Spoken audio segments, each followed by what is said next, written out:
Greetings, everybody. Welcome to the 12th episode of The Hole in the World. So happy for you guys to make it. We've got a really interesting show.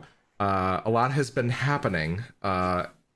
Last episode, we had a very interesting encounter with King 9 on the part of Maurice. Maurice was asked to play the Spiders game with King 9, who most people understand as a powerful goetic, so it was kind of a surprise that they knew a game that was pretty well known only to weavers.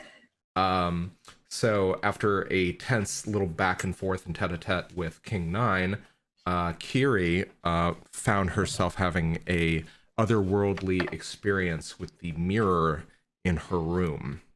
And immediately following that, she absconded down to King 9's very horrifying trophy room and found what looked to be a master key to the grimoire of Zeleska.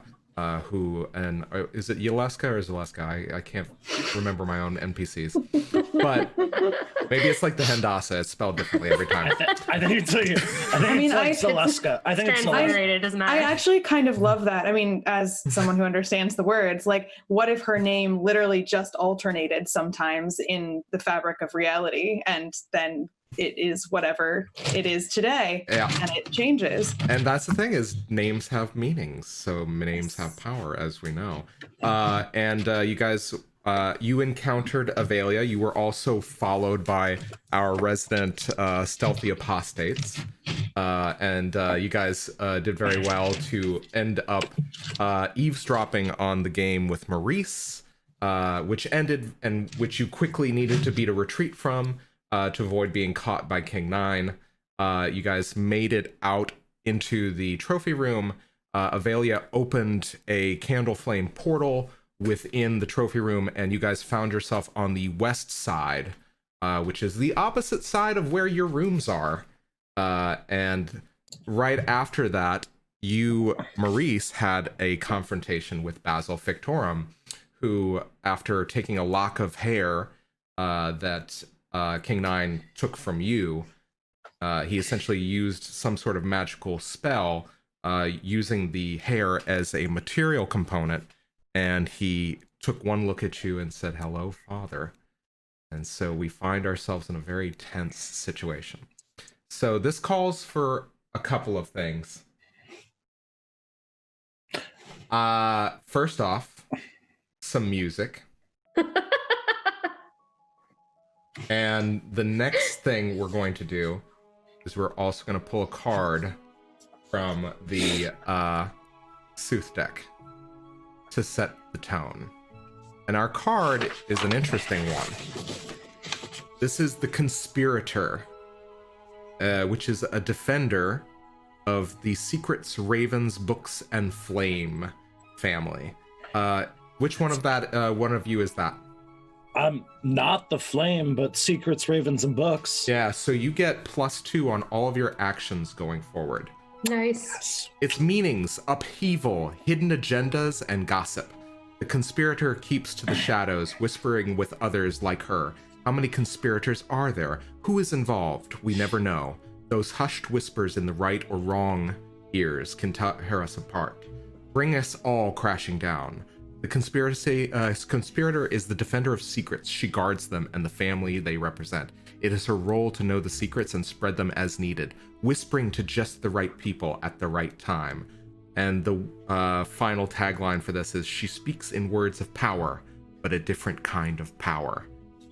Oh, I love this. The game narrative suggestion for this is a big dramatic change occurs. A secretive group of NPCs is involved in the narrative. And you know what? That's actually very appropriate to what's going on. And so we're going to open, and I think we're going to change the song for this. I think this is... Yeah. So we open. Maurice, you are staring at Basil Fictorum, this dark-skinned, dapper, lean man who seems to have been nothing but kind of this mysterious ally to you, bringing you to a place where he seemed to suggest that you would have some sort of shelter from, this conspiracy that's been dogging all of your actions, this past that you guys are not privy to. And you've seen that kind of impassive, inscrutable face. It is now twisted in anger and triumph and sadness. And there's just all these emotions piling into a glare, almost passing through you. It seems to be looking for meaning. What do you do? So Maurice has gone pale, and his eyes are darting back and forth. He looks down both sides of the hallway. Is there anyone else there? It's just the two of you. He takes Basil by the shoulders and slams him up against the wall and says, "What do you know? Tell me!" All right. Okay, I don't think, you know what? I don't think he resists. I think he has this look on his face. This contempt. I know you left me. He's British. How? Tell me. I don't know anything. Quit lording over me with your knowledge and just tell me. I have an idea of who you are. I wasn't sure. And you are not. You don't seem to be. You can't be this creator. You don't even know who you are. You don't know what you are. You walk around. I've watched you. I've seen you. I observe you. I see so much about you. I see how little you care for the actuality, how much you would rather go to illusions. You'd rather live in the gray, wouldn't you? That's why they call you Mo Gray, isn't it? And Maurice takes his forearm and puts it up against Basil's throat and says, "What do you want with Twigg?" I don't want anything with Twigg. All I care about is you. I knew one of you was my father. Maurice relaxes. Edith Cranston, that's your author. She gave you life in the blue. No, she gave me existence. This much is true. She wrote my stories, but in the blue, where all knowledge and all dreams live, there was a book. One she didn't write for fear of the fact that it didn't have a happy ending. And you, somehow, you found it. You found the book where it all goes wrong. You found the book that she didn't want to write because there's no happy end to the story for any of us. The governesses, Mrs. and Mrs. Havisham, Seren, Wadsworth, they were all killed by Professor Rourke, and it sharpened me. And I think that's why you found me. You burned that book. You brought me out when I was at my keenest, my angriest. And I wanted to know why. I don't know. All I want to know is why. And no one has any answers for me. You were the closest thing I've ever come into it, and you looked at me? As much as you've observed me, what do I have for you? I was hoping answers. Yeah, me too. But most Now look where we are. Jesus. No. I want something else from you too. More hair? No. And he reaches into this briefcase around his shoulder, where he pulled the spell components from, and he pulls out a large volume. Edith had 2 dreams. One of the volumes she dared never to write, and another where she had to explain to a fan who demanded her autograph why she wrote it. It took a great deal of tracking, but I found it. And I want you to pull them out the same way you pulled me out.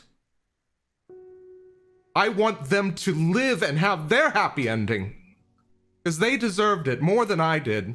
Okay. How do I do that? He just slams the book into your chest.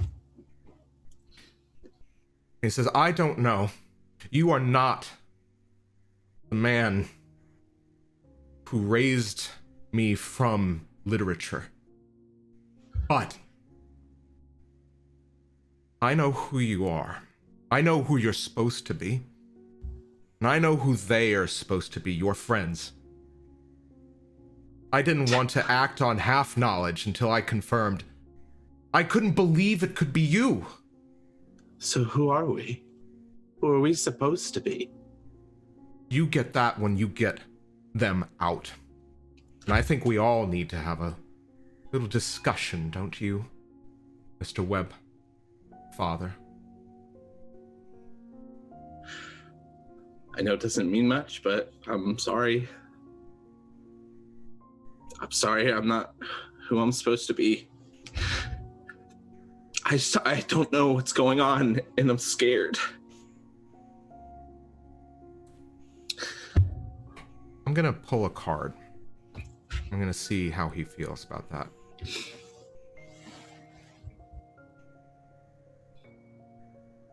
Driver, defender, mysteries, rats, mirrors, and stone. Impetuous, travel, forward motion, speed.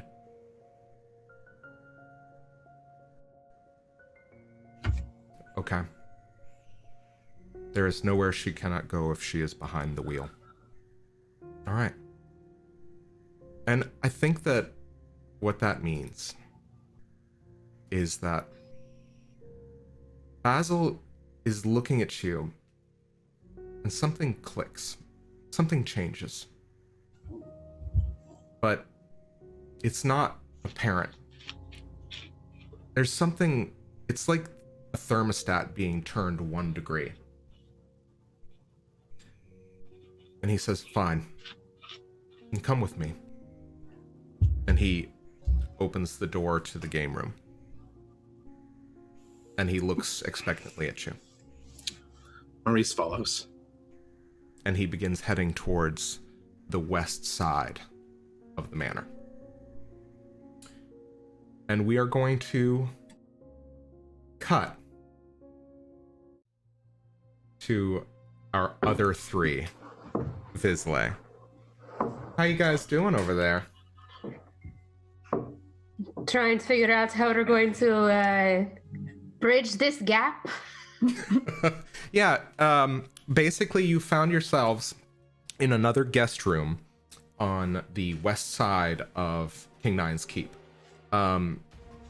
Below you, about 30 feet below you, I believe, is one of y'all's rooms. I'm gonna say it was facing out, so it was either I think it was either Kyrrie's or Maurice's. So it had a window on the keep. Now, previously, Kyrrie, you had suggested using the spell, the Perilous Leap of the Desperate. Mm-hmm. But that being said, it's been a while. What are you guys thinking?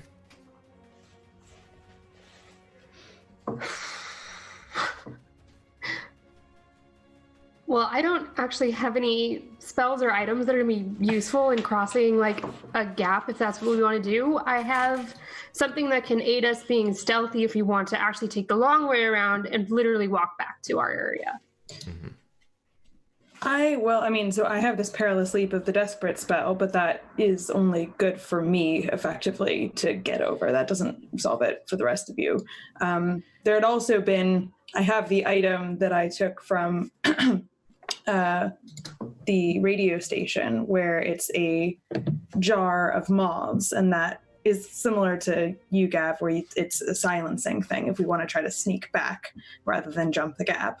So we can actually combine those, because my thing doesn't make things silent. It makes it harder to see. It'll obscure us from sight, and if we have something that also makes it so no one can hear us, that's a great combination. Yeah, if there are alarms that go off when magic is cast using a magic item, I don't know that would trigger those. So that could be a good way. That sounds maybe like the best option we have. What do you think, Hopper? I think the only real option that Twigg is thinking of is to use Psychic Missive to contact Maurice, but also, I'm sure Maurice is going to have some comments for us. But also, if the issue is there's alarms if we cast magic, can we even do that? I don't know. Can you? Didn't we ask last time? I was gonna say, yeah, no. Avelia actually is there with you, and she has made it clear that there are magical safeguards within. Well, particularly for her, it seems to be. But there's also, enchantments woven into the structure and the edifice of the keep. And so, basically, she seems to have spent a great deal of time kind of probing the enchantments. You do know that she did use some sort of candle flame portal to get back to her room, where you guys currently are. That was an item. Mm-hmm. It seemed to have been some sort of ephemera.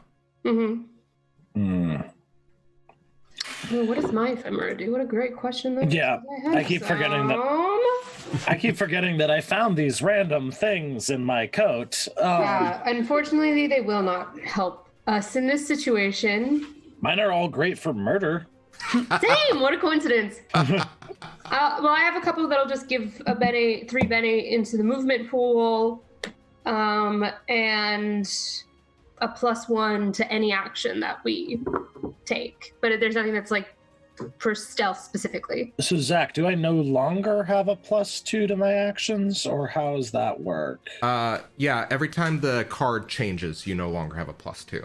Rude. That said, somebody who is the defender, I believe, let me see, let me double check for the driver. That was Mysteries, Rats, Mirrors, and Stone. That's me. Kyrrie, right? Okay.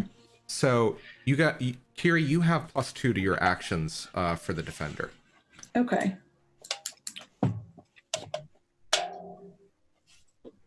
So, I think that this is really kind of like an open question of like, how do you guys want to proceed? One, but the other thing is like, if you have a kind of a creative use of a spell or something that you would like to do, definitely kind of like just throw it out there, because I think that this is very fair game. Or you can try to sneak away and see if you can avoid, Gavriel or any other kind of guards on duty. Is this balcony like it's 30 feet below us? Is it directly below us? It's directly below. I'd say it's directly below the balcony. It's just below? Yeah. I thought it was off to the side. It's about, I'd say that just because I think that her balcony is her balcony and her room is much larger than any of the guest rooms. Your balcony is going to be a little bit further to the entrance. So I'd say there's probably about a 5-foot gap between the bottom of your balcony and to kind of to this guest balcony. But it's 30 feet below and 5 feet beyond where you are situated. So if it's below, could I jump? You could totally jump. Yeah, if it's not like a horizontal distance, but a matter of like 5 feet over and 30 feet down is I'm gonna jump. doable. I'm gonna Like a risk. little L. I'm gonna risk taking a bruise, but it's about like 30 feet. I've got good movement. We'll do it. Okay. I would point out for the record, for I'll swan dive. real life, I'm not. real life, 30 feet will kill you, very likely. But we're fancy ass mages with mad skills, so don't try this at home. Well, I have a There it newly is. filled up. That's right. I have a newly filled up movement pool, and I have barely used any physicality. Mm-hmm. Okay. All right. So, all right. And the other thing I will recommend to you or suggest to you is don't forget, if you have points in your sortilege pool, you can try to apply magic to your action. Yeah, I was gonna say I could do something there's no feather fall here. Rolls but, 2 zeros. Yeah. And just so I'm clear on the rules, sortilege also helps other people, right? Yeah, absolutely. Yes. You can either use sortilege to give somebody +1 to their venture, or you can basically use it to give you an extra die. Interesting. Can somebody use sortilege and somebody else use sortilege to add to their venture? Well, I'll say this much. I mean, Gav's an ex-soldier. Should be willing to do this with a little bit of acrobatic flair. And maybe then I could drag out a mattress for the rest of you to fall into. So at least you're not like crashing onto. Like, I don't know, Concrete? but Miss Van Hollingsworth, but Twigg's never jumped off a roof. Twigg's fallen off a few roofs, though. Yeah, I mean, Gav's fallen off a few roofs too. How much different could this be? Well, don't forget Ms. Van Hollingsworth has Perilous Leap of the Desperate. So I do have to succeed at a level 3 challenge in order to actually land on my feet and avoid 1 point of damage. But apart from that, I think that should be able to work, even if the direction being jumped in is kind of like accelerating a fall. I think. Okay. All right, what do you guys You doing? want to be the one to drag the mattress out then? I can. Yeah, well, and I have +2 to my actions, at least for now. So Oh, yeah, that's a good point. yeah, Okay. let's do it that way. So for our viewers at home, describe for us read for us the text of the Perilous Leap of the Desperate. Sure. So the Perilous Leap of the Desperate is a level 2 spell. Magic hurls me immediately. It says up a short distance, but given that I'm sort of falling up, as it were, or laterally a long distance, or both, I must succeed at a level 3 challenge to land on my feet and avoid suffering 1 point of damage. Excellent. Okay. So I think that makes a lot of sense. Let's go ahead. Why don't you roll? You are going to get +2 to your venture because of the card. But you are going to cast, so all you need to do is just make sure you don't get a botch. Yeah. And then, does it say 2 dice or 1, by the way? It does not say. It says the color is green and it is level 2. Okay. So in that case, roll a die. If you get a botch, something will happen. Or obviously you're just going to take 1 point of damage, but you might get flux. So just roll to make sure you don't get flux. All right, here goes. 3. Okay, awesome. So you jump, and what does it look like when the magic shifts around you to kind of shift your position? Right. So as some of you may recall, the way that Advance casts magic is almost by speaking with a spell. So what you probably see is Kyrrie just sort of looking into herself and almost like she's about to is having some sort of internal dialogue. And that's really, she's almost bringing out this piece of clothing that she's had stored in her mind, and is preparing to put it on. So I almost imagine, quite literally, you might see magic enrobe Kyrrie. So it's almost as though this glistening blanket or robe of like a garment, but it's shimmery, ensconces her. And with that magic ensconcing her, there's momentum generated. So Kyrrie is fixated on the point beneath her that she's trying to get to, that balcony. And with that, she follows the flow of the magic, which basically lifts her and shoots her down to that balcony so that she can land on her feet. Awesome. Super dope. Yeah, so you land. It's a very interesting kind of effect. I think that because you also have the mirrored flesh of the Glass Emperor active. Oh, that's right. Yeah, so Oh my god. it's like, yeah, there's kind of like light of the candle flame kind of refracting off of all of your mirrored kind of flesh, and before you know it, that like light kind of leaves and stops kind of like sparkling in the apostate's eyes, and you see her at the balcony below you. Lovely. Wow. Okay. It's kind of like the blue fairy in Pinocchio, just gold and magic-y and full of mirrors. Just like kind of, I think Twigg was getting overstimulated by the sheer amount of visual content that they were being subjected to. All right, so Kyrrie's gonna go into or open the door of the balcony. I think Kyrrie's room didn't have a balcony, so are we saying this is Maurice's? Yes, this would be Maurice's. Okay, so she tries the door. Is it open? Yeah. Well, actually, I'd say this balcony is open to the sky around you. Okay. So I think that there is no door, but basically whatever kind of wind or kind of atmospheric conditions within this little pocket liminal space are being mitigated by magic, so it's very temperate. Okay, so Kyrrie is going to pull out Maurice's mattress and try to bring it to the base of the balcony so that her lovely compatriots can join her. Excellent. Yeah, you begin pulling at this kind of now, if the blanket piece that you cut is cumulostratus, this is very much kind of like what's the big fluffy kind? That's cumulonimbus. Yeah, this is very much a cumulonimbus kind of mattress that's being pulled out. And now, because you cast a spell, I'm going to have to pull another card. Yeah. Ooh, this is interesting. I like this one a lot. If somebody didn't brand that as Cloud9, they deserve to be shot. So we've got Cat, which is the companion of Notions, Cats, Clocks, and Wind. Solitude, Curiosity, Cleverness, Dexterity. Cats see much. They prowl about or simply find a good vantage point and watch and sleep. Should something really catch their eye, however, they move to investigate. Curiosity killed the cat, as the saying goes. And it's true, but cats have 9 lives, and thus they can afford a little curiosity. The cat, that's me. Yep. The cat is the companion of the Notions family. It watches over them and sometimes even protects them. So which one of you guys is Notions? Me. Okay. So interesting. So because it's a companion, I need to draw another card. Because weird point of order. Mm-hmm. On the Twitch overlay, which direction is Marcy from me? She is to your left.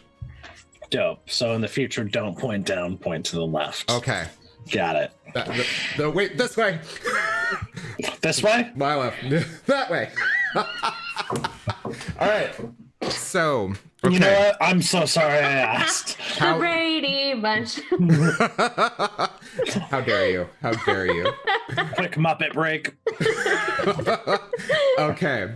So I think that the companion, I believe, means that I need to draw another card. I think what it does is it actually copies the effect of a previous card. So why do you need to draw another card? And we're not going to take the effects of this one? Because I have failed at this. Apparently, these titles, the Arcana, they actually have specific effects, and I believe the companion means I draw another card or it copies another one. But I think for intents and purposes, this is still very good. I want to deep dive into that at another point in time because I don't know how that actually be useful moving forward if it just gets skipped. Monty Cook. No, it's a legit question. Yeah, totally. It's got to be like maybe both take effect at the same time. I think so. I think that's what it is. Oh, yeah. Okay, that does make sense. Okay, so let's actually pull another card, and I could be completely wrong about this, so bear with me. To be continued. So this one is the Unwelcome Child. All right, which is the apprentice of Notions, Cats, Clocks, and Wind. So it's yours. Bad luck, imbalance, things undesired, outcasts, duplicitousness. The unwelcome child is unwelcome because she is a horror. No one sees her for what she truly is, and they assume that the terrible things that happen around her have other causes. Oh, stop it. Yeah. She maintains a facade of sweetness and love, exploiting our own inherent affection for children. She uses our desire to nurture against us. At best, once we have realized her nature, all we can really do is cast her out.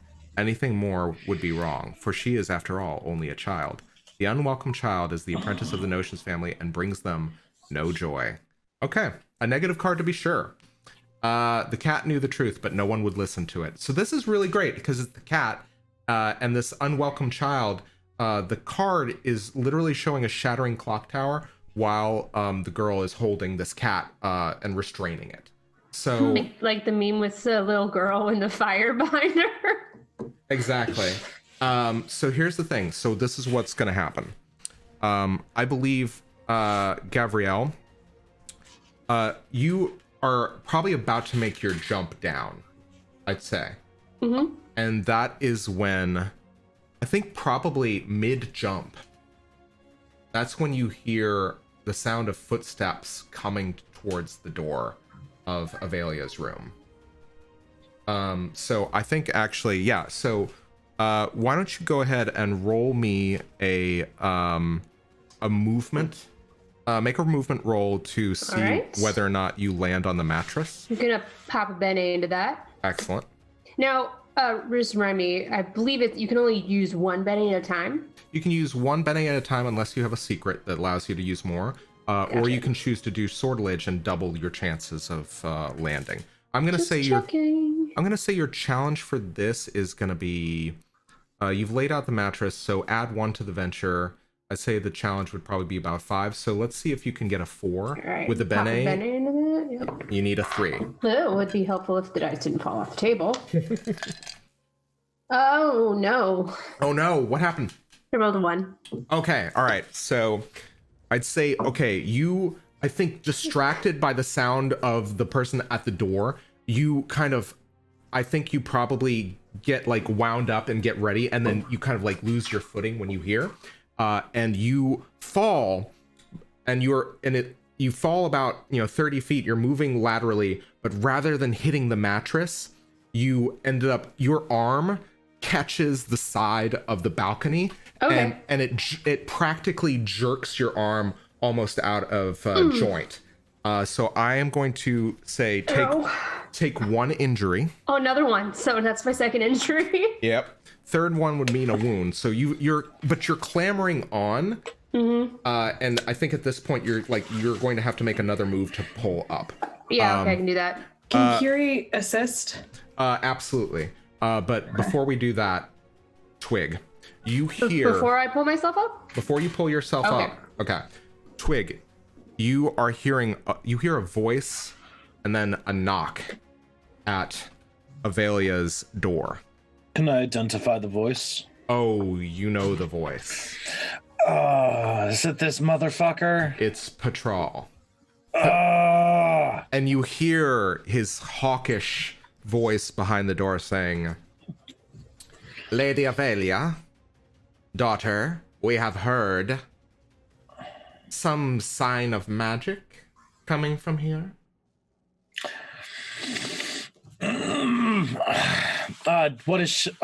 Twigg is going to hold back and just kind of casually lean up against the balcony. I assume there's a railing on this balcony? Yeah, there is. Yeah. Casually leaning on the railing on the balcony and just wait to see what Avelia does. And Avelia kind of like looks at you and then looks to the door, and she puts a finger to her lips. She looks down beyond where Gavriel is struggling, and she almost reluctantly moves to the door. At which point she says, Can I not have any privacy, Patrol? Yes, you may have your privacy when you have convinced me you're not trying to abscond. And yeah, at this point, I believe you have a window to get pulled up, Gavriel. Okay. So make me another movement roll. You can spend Bene as normal. You're going to add another point to your venture, just because Kyrrie is helping you. That's much better. With the Bene, it's 5. Okay. So she kind of like, I think at one point kind of pulls on the shoulder that you've just injured, but she manages to kind of like, and you get onto your, she kind of pulls you over the railing, and you land on this mattress, and kind of like find it's very comfortable, but at the same time you are in pain. Yeah, hang on one second. Listen, I've been in the field before. I'm gonna pop my dislocated shoulder back in myself. Okay. All right. Yeah, you do that. Yeah, it just Kyrrie, it makes a sickening sound. All right. Kyrrie watches them. That was fascinating. Where did you learn to do that? You know, when you fall out of enough trees after shooting Nazis, you have to learn a few things yourself. That was incredible. Anatomically, to align those things. I'm already walking inside so I can get, like, I'm going to rip some fabric and create a sling for myself. Cloud sling. Cloud sling? Yes. Most comfortable.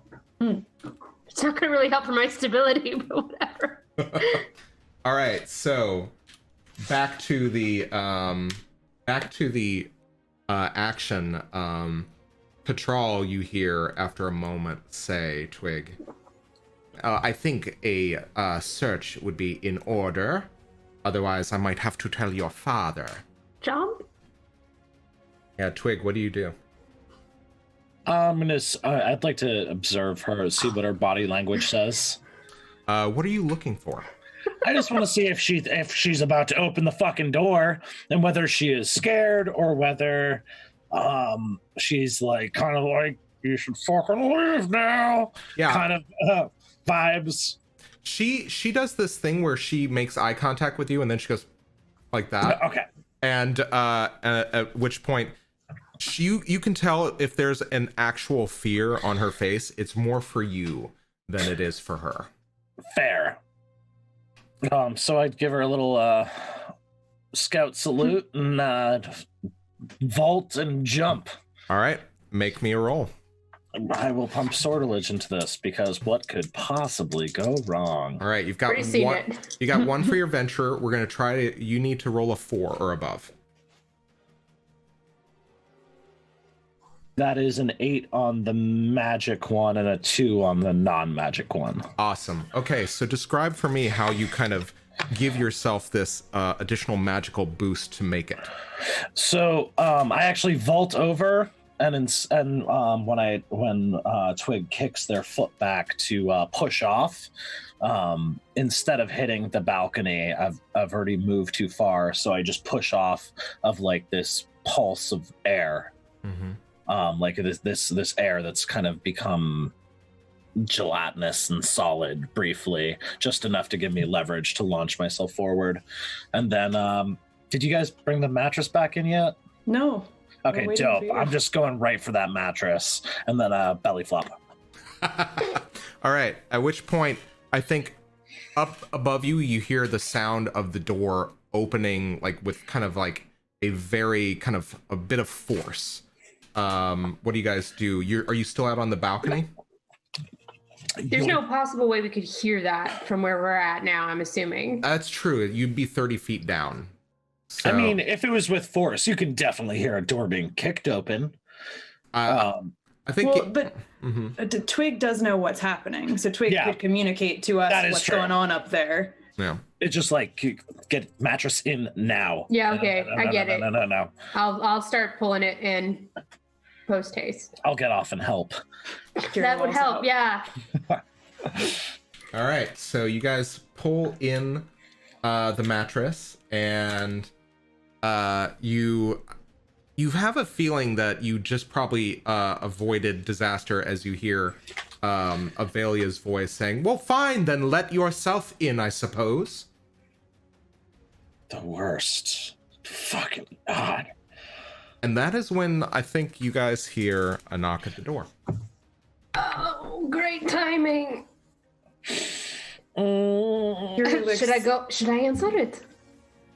At which point, we cut back to Maurice and Basil. Maurice, you are standing behind Basil Fictorum as he is knocking on your door. Okay. It's like, I'm pretty sure there's no one in there, right? And then I'll kind of squeeze in front of him and open the door.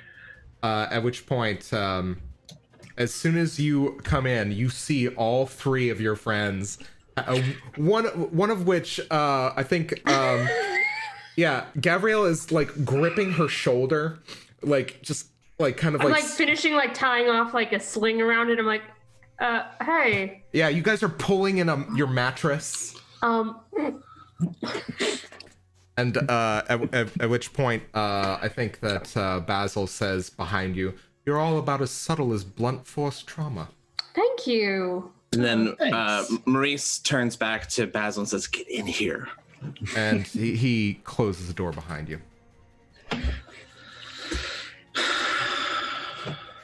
So you've been busy? No more than usual. Just testing out these mattresses. We were worried about a bit of a sleep outside, you know. Kyrrie's still sheathed in an aura, and then also made of mirrors. Yes. Yeah. None of this. We're just rearranging the furniture. Surprise. How's your night going? There is no surprise on Basil's face. It's like, oh, this was This was bound to happen. That's kind of like what you get off of his look.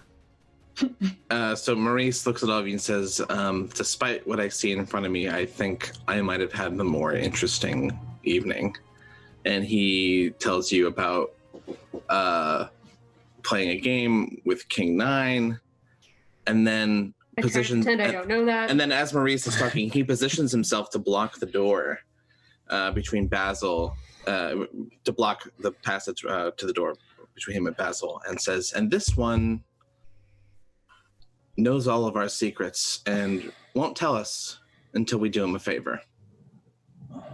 So Gav has a moment of like staring over at Basil, just like, wait, all of our secrets? Yeah, he knows who we're supposed to be, and that it's not who we are now. And I've got a book, and I got to do him a favor, and he's not going to tell us. And he'll tell us after. Oh, okay, all right. Yeah. Hey, DM. Gav's gonna slam this motherfucker up against a wall. Yeah, I was about to say, how do we feel about torture? I mean, it's happening. It's like it's already happening. Like Gav is moving. Gav is going to try to slam Basil, pin him against the wall with like her good arm like up against his throat, and I'm gonna shrug off the like screw the sling, screw the dislocated shoulder. I'm gonna take my pistol and literally just like, yo, now. All right, so I need to pull up Basil's stats. Don't mind me. And Maurice is just standing with his back against the door, kind of cradling the book that Basil gave him, and then stealing a glance at Kyrrie, and then just giving like a nice nod. All right, hold on. I am. Let me pull up my session notes for Basil, and we are going to know. What else did you weren't planning us entering combat with our only ally in the area? You didn't think that I would fly off the handle? Okay. Me, an apostate, an ardent. Okay. You know what I'm gonna do? The one time you guys do what I want. All Have right. you guys met us? So let me double check. Okay. I'd like you to make a attack roll. So physicality. Yep. Pump a Bene into that one. Your challenge is 10. Oh. And a sortilege. Okay. That's a 9. With the extra, that's a 10. All right, so you feel some sort of kind of magical resistance and armor kind of against your shove, but at the same time, like you know that you're not doing damage to him. There seems to be some sort of flicker around his I'm just waistcoat. pinning him. Yeah. And I'm just want to pin him, get him where I want him, and then the gun is for threatening. The gun I is... shoot him, I'm not going to get what I want. Mm-hmm. And that's the thing, is one thing you would understand about Basil is he knew this was bound to happen. And he kind of, again, it's kind of what happened with Maurice. He allows you to kind of, again, position him where you want him. And you've got the gun, I'm imagining, pressed into his ribs, or this is your rifle? Mm-hmm. Okay. I only have the one. Yeah. I I just have the rifle. Yeah. Did I say pistol? I meant rifle. Yeah. I only have the one gun. Yeah. And so he just seems kind of, it's very kind of dispassionately kind of analyzing you. And he says, yes, I want something from you all. Yeah? Well, I think the pressing need is that we would really like to know a little bit more about our current situation, and I really think that you should tell us right now. And then we'll decide if it's good enough for us to actually help you. For all we know, you could be lying. I only know what I've read. Kyrrie's going to step up at this point and kind of come behind Gav and goes, what you've read where? In the report. Report? What report? The war report. Where did you get access to the war report? I have my ways. That was a question. When a librarian asks you how you came upon a piece of information, you best answer. What's the war report? You don't know what that is? Yeah, what is it? What? It's a very rare document. One which describes in great detail the happenings of a certain operation over the course of the war. Many lives were lost, but it very clearly describes two of you, as well as, I believe, people that the other two of you may be familiar with. Don't stop there. You might as well keep going. I nudged the rifle in. Me. Only I know where the report is. And if I'm not alive to give you that report, it's useless to you. Well, you've already read it, though. How much do you have memorized? That's a very interesting Then why don't you just say it now? That document was thought to be lost. So Twigg is going to step forward, and I'm about to treat this gentleman's brain like a Rolodex, if I can. I want to find the memory of him the last time he saw the war report. At which point, okay. So what level is your spell again? I believe, I don't have the... give me 1 second. It is, this is actually, I think this is just, wait. I don't have the other one, so I can't do the really rad one, but I can do memory spew, which allows me to choose a memory. And that is, I don't have the card. Hang on, I gotta go find the thing. Continue on. Let me find the spell deck PDF because I'm the worst person ever. Okay, no worries.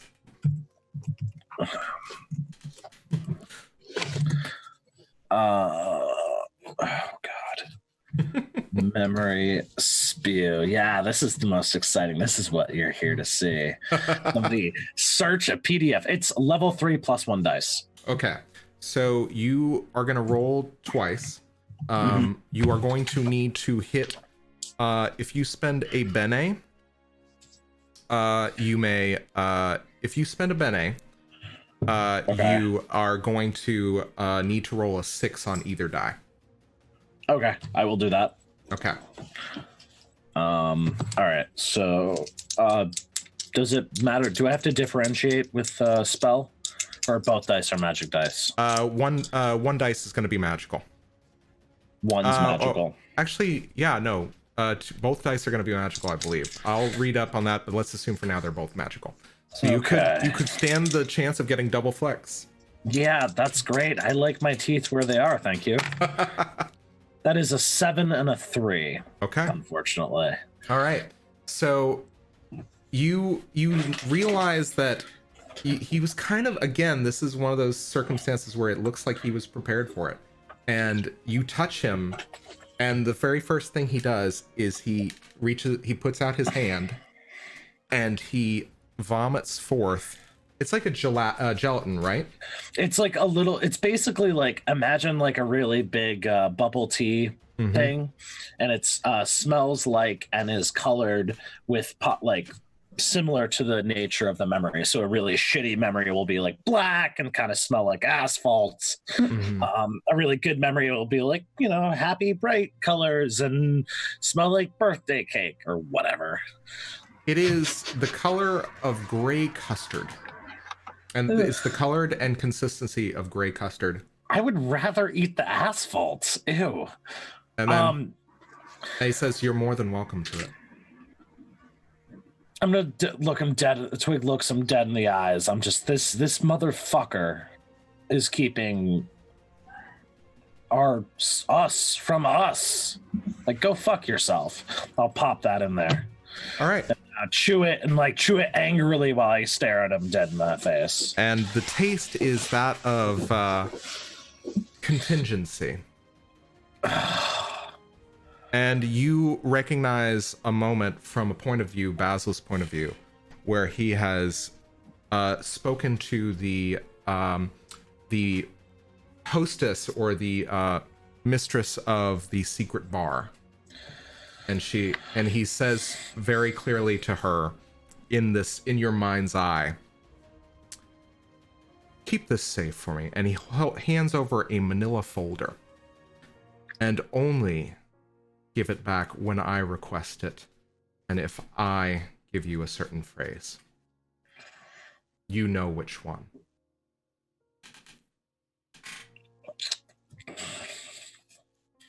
I mean, knowing who you are is great, but setting people on fire. If that is what you intend to do, then by all means do it. It will be no less. It will be not inconsistent with what. I interrupt him. I'm just like, listen, like, you are over here whining about your ephemeral nature, your lack of reality, the fact that you exist, and the rest of us exist too, asshole. Like, you're preventing us from being us. You have very literally stolen what makes us people. I've done no such thing. You are a fucking hypocrite. No, you might not have stolen it, but you're holding it hostage. You greatly overestimated how much I actually care about you or your well-being. I I cock the gun. And I'd like to know exactly what it is that you know word for word right now. If the information is good and we can verify it later, then maybe we still will do you this favor. Kyrrie standing right now, I really don't care if you live or die. Kyrrie standing slightly behind the other three, and she kind of locks eyes with Basil, and she goes, "Seems like my friends here are pretty passionate about what they want. I would advise you to tell them what they need to know, to tell all of us what we need to know." Okay. All right.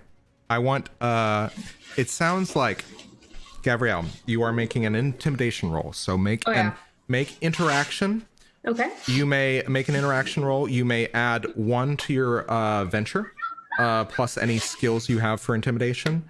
So unless you have additional skills in this, you are going to need to roll a 9. Okay. I have 1 bene. Okay. I can put into it. Okay, so you just need to roll an 8 or above. No. No. Okay. So at which point, I think seeing that, he looks at you and he says, "Then I suppose you'll never find out what happened to the other Pathwalkers."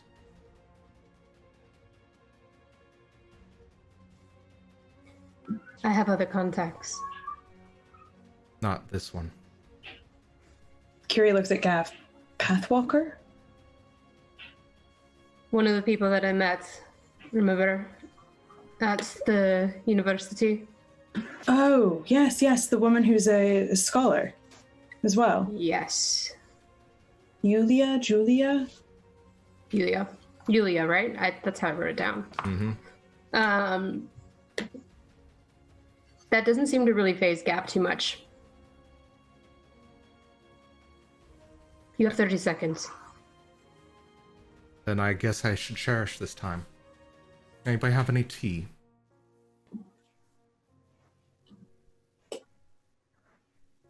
What type?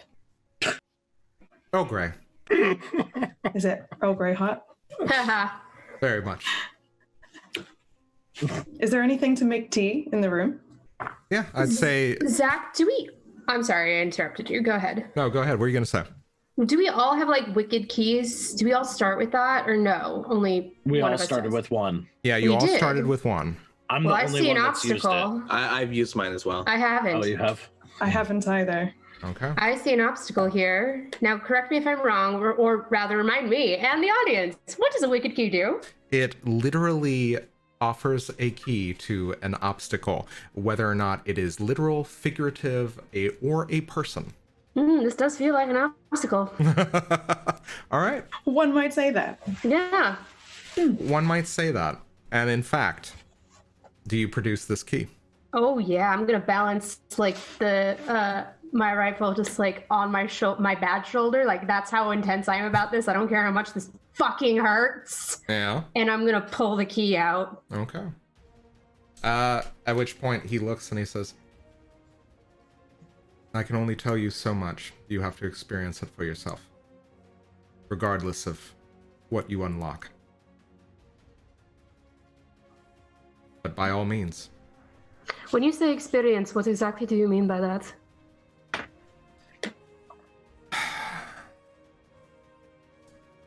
It's a living document. Kyrie's eyes brighten. It is a report of the war. Well, it seems the problem is that I'd like to know where this document is. And if you're not going to be forthcoming about that, well... I don't have that memory anymore. Oh, I do. Did you wipe it? Or I know where this creature put something. Kyrrie immediately looks at Twigg and goes, where? Secret bar. I assume he had some sort of safeguard. Passphrase. It wasn't in the memory. Well, there must be in another memory.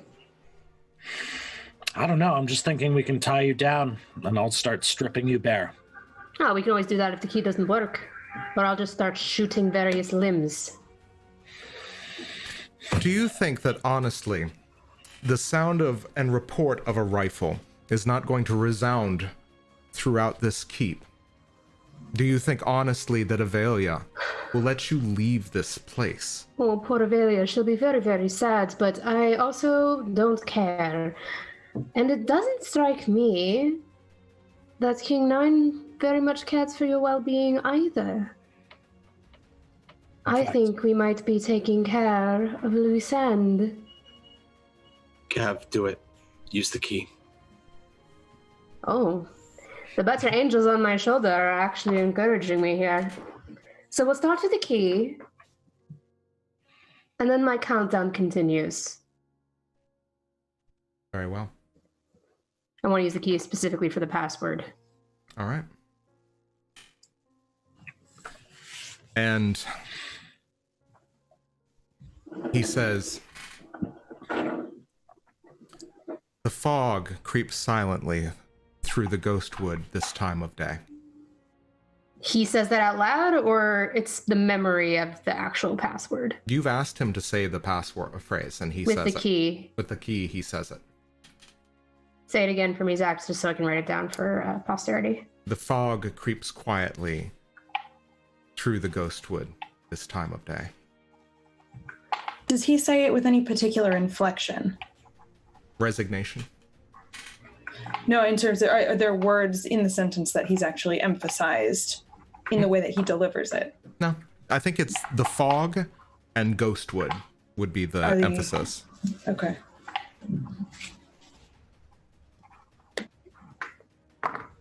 And with the wicked key, it has to be the truth. It has to be. It has to be the truth.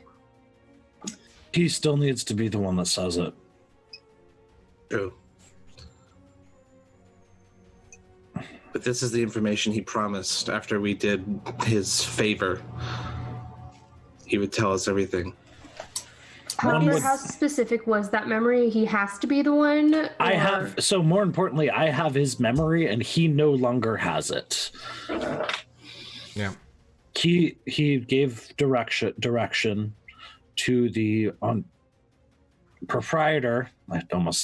My brain just did not work there for a second. To the proprietor of the secret bar that he was to when he gave her the password and only him, that she would return that to him. Is my memory right, Zach? Yeah, that's correct. I've studied passcodes and ciphers and things of this kind before. There's no way for us to be 100% certain that there isn't some sort of tip-off that he's agreed with the person keeping the document. It's entirely possible that he chose to give me this memory. It's entirely possible this is a fake lead and that he told her to disregard it and that there was a separate password or that it's not even there. No, the key would have unlocked the real password. Right, it's like a truth serum. But the real password to what? Real password to a fake thing, right? Right. So I have to pull a card because you cast a spell. And this card is the Tyrannical Clock. Meanings: oppression, time, countdown, schedule, repetition. Countdown. We live and die, quite literally, by time. It rules our actions, for we have no actions without it. We struggle to accomplish what we must be by a certain time, or we face grim consequences. We eat, sleep, and even breathe, measured by the movements of the clock. It is our master, it is our enemy. All right. Wow. So at which It's funny because I am the clock, but it's not actually counting towards that. But yeah. It's just interesting. And the tagline for this is: by the ticking of the clock, by the breaking of your bones, by the shrieking of the flock, the tyrant revels in the moans. Yeah, so I think that this is what it is what the clock manifests as is patience. And you see the patience in Basil's face and kind of this look of, again, resignation, but also resolution. And he looks at all of you and he says, this would be so much simpler if you just helped me. Did you ever... He wants... What is it that you need us to do? He calls me his father because I pulled him from the blue. Edith is his creator, but I changed his story. How? You were the one that burned the book. Apparently. Or I wrote something else. I'm not sure. Why would you do that? So burning the book makes him come to life? I imagine it was some part of a ritual. Sure. Don't ask me. But he wants me to do the same for the ones he left behind. The other ones in the book. Has it occurred to you if he doesn't know how to do it and you're withholding information from us that leads to our selves? I know. Again. I know he has to. I know this. But he has to be able to do it. He did it once. He can do it again. With your help, probably. But if he knew more about himself, wouldn't that help him help you? Make an interaction roll. Kyrrie, make an interaction roll for me. Make me less likely to blow your brains out. I'll add a Bene to this, so... All right. Also, I'm just going to add, I'd just like to say to him, we probably would have helped you if you had just asked. 6. Plus the Bene 7. I think with a 7, I feel like it's a mixed success. At which point he looks at you and he says,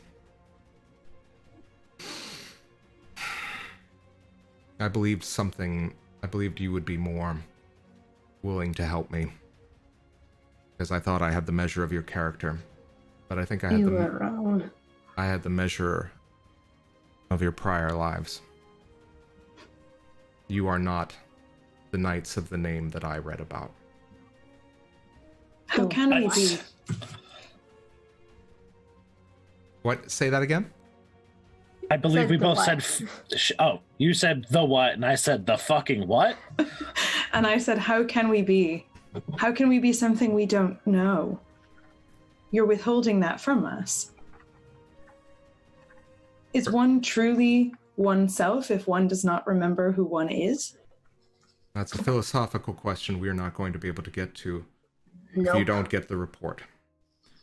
And when he said the Knights of the Name, Maurice and Twigg, actually, you guys are very reminded of a couple of moments. For Twigg, for you, there was a moment in your mind forest where there was a passage on a tree. It said, I am as good as my name. Yeah.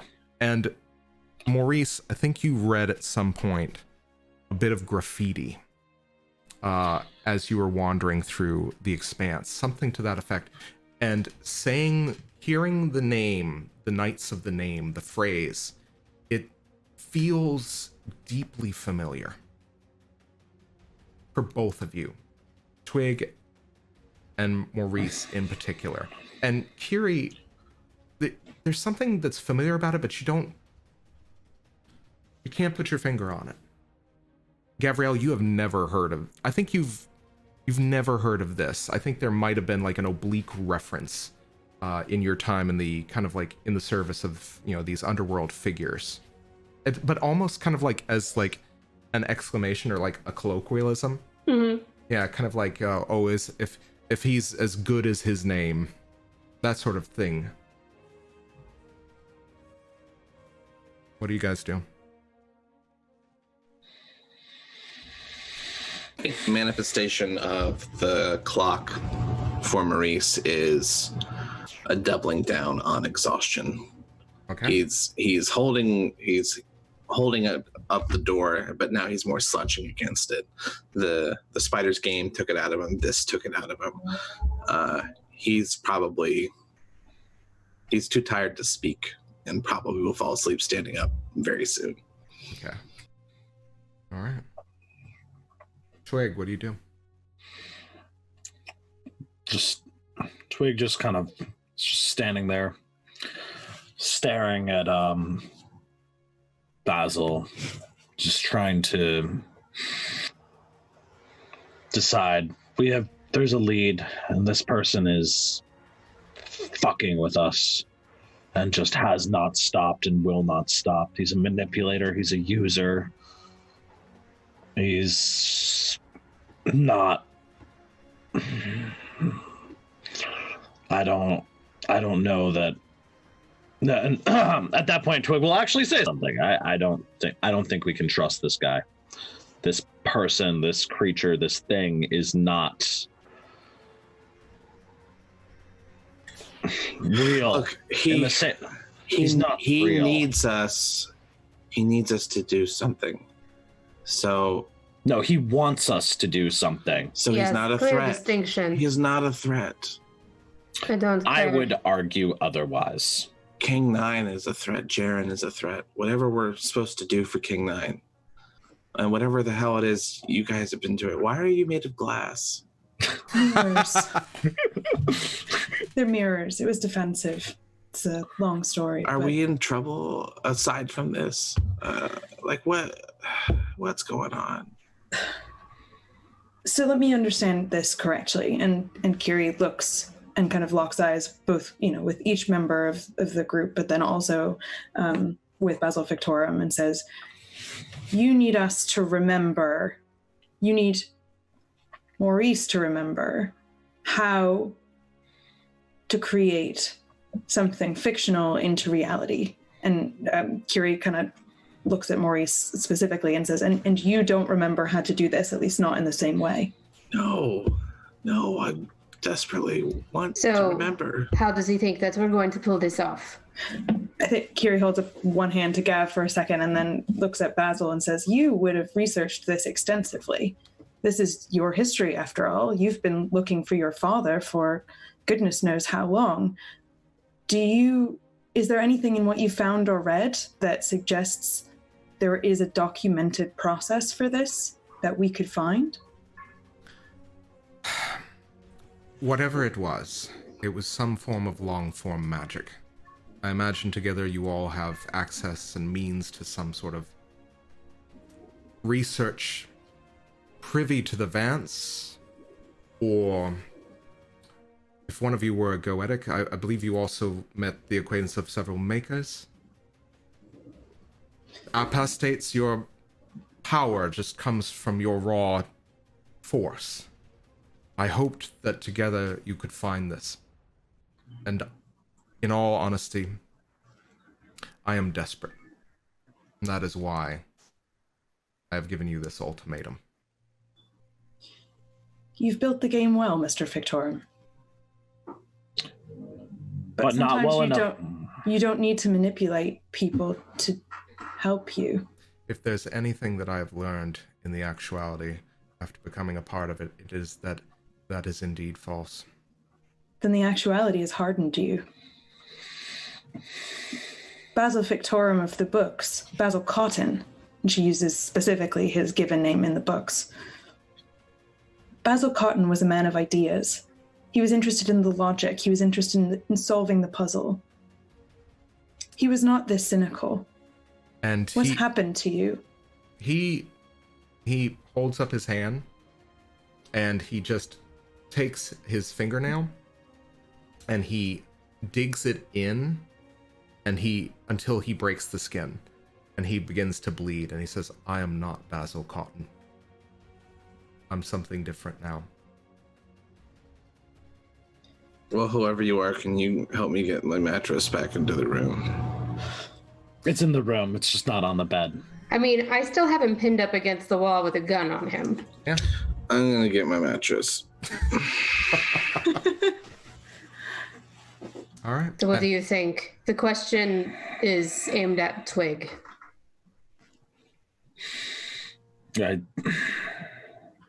Either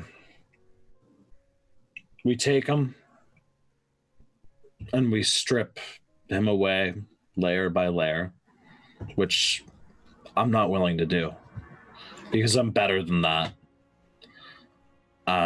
Or I think the thing that he's forgotten is that games, you can choose not to play a game. You can walk away.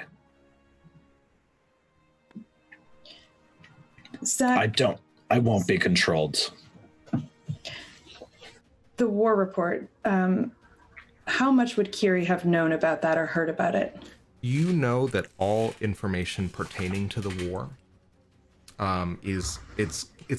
it's just almost anathema to have heard of any kind of record of it, let alone memory of it. Like some people have vague kind of recollections of what transpired during the war. Actual documentation would be very rare.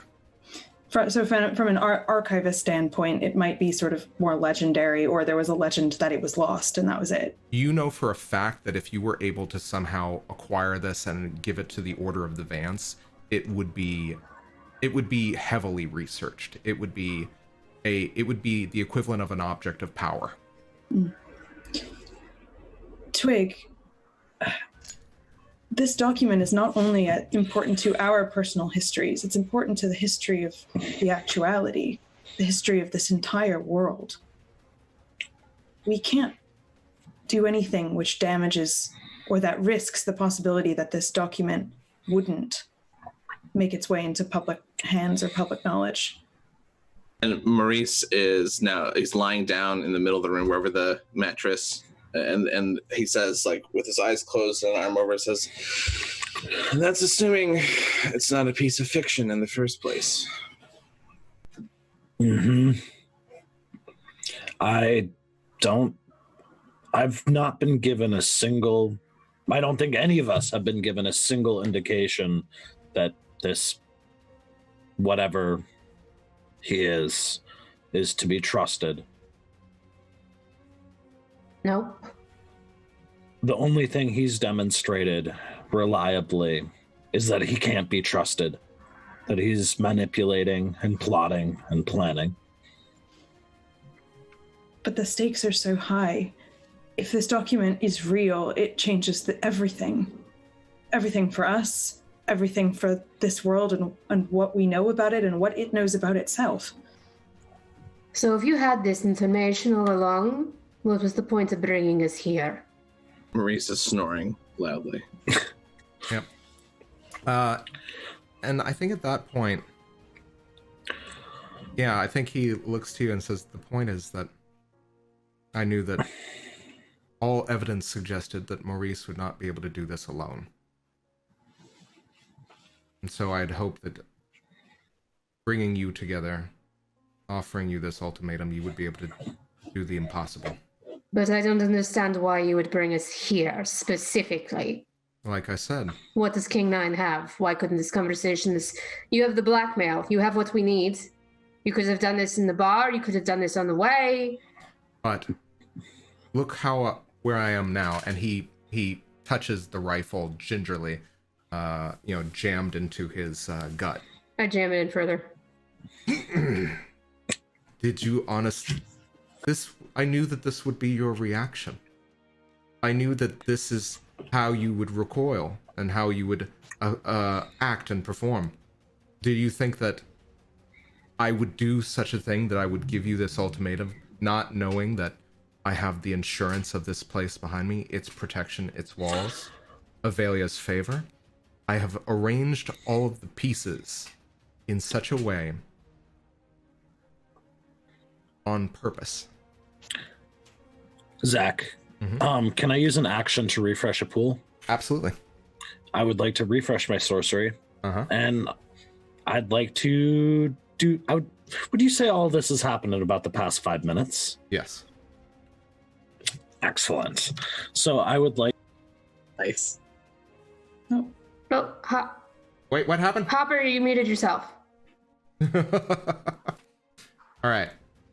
So Hopper, unmute. You're still...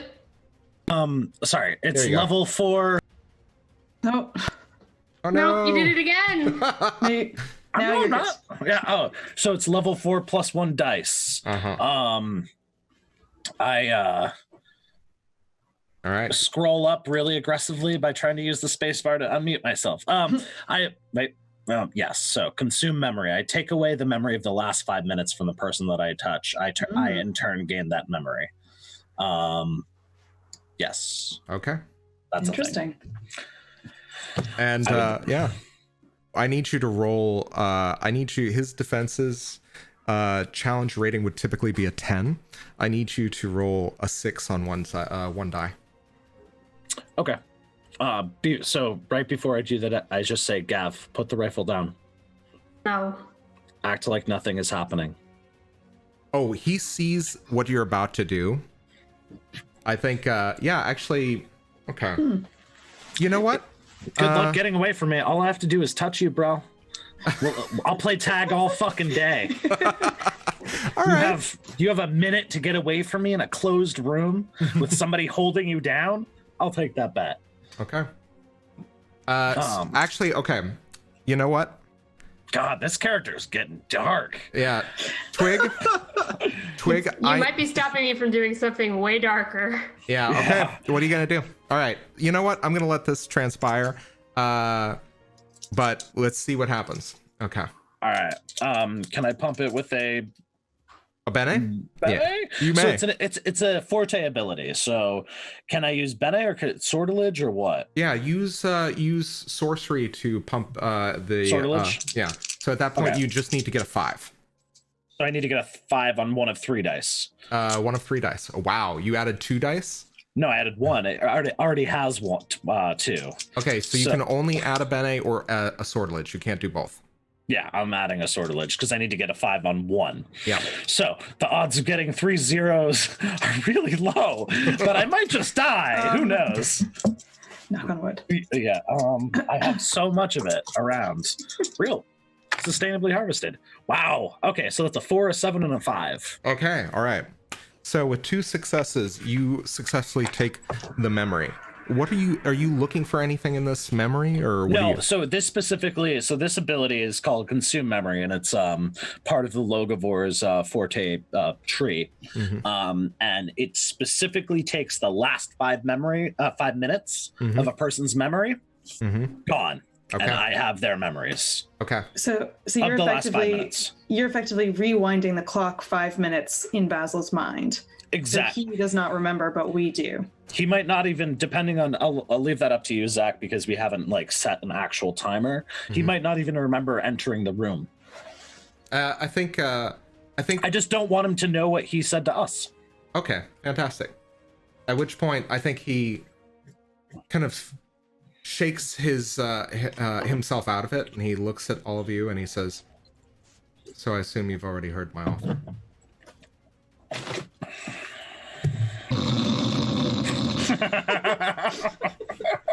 Wait, have you done this spell, or he has performed the spell? It has taken 5 minutes. You would see Basil basically act, just kind of be like, yeah, but here's the thing. He would realize the time was gone, but he doesn't know But Gav doesn't know that.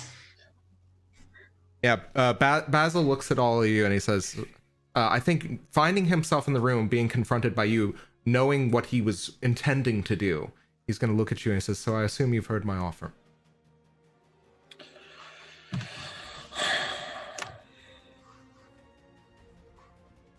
We've heard many things from you.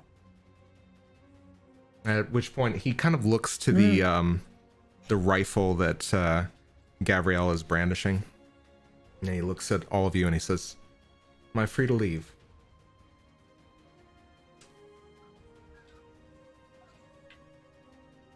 I don't know. Are you, Gav? I don't care. You can go wherever you want. Don't really matter. His eyes flick to you and Kyrrie. To Gavriel and Kyrrie. My perspective, as I said, but perhaps it seems you may not recall this, is that you've created a very, very elegant system here, Mr. Fictorum. Mm-hmm. Of that, a complicated system. But you do realize that you are threatening to withhold a document that could be crucial to the entire enterprise of this world. And for what? To take characters out of a book where they are existing, as you did, peacefully, happily, in their narrative, and to make them into something else without their consent. No, I just want to give them the chance to have a happy ending. No, you are forcing that. You are not giving them the chance to resist. Once they are real, they are real. They are birthed into this actuality. They may not ask for it, and they may not thank you. Better than dead by Rourke's hands. Is that how the book ends? The book she refused to write. Kyrrie's eyes flick to the book, which I assume, Maurice, you put... Cuddling like a teddy bear. Has he read it? No, if I'd hoped something would jog his memory, but I assume you'll have all night if you like.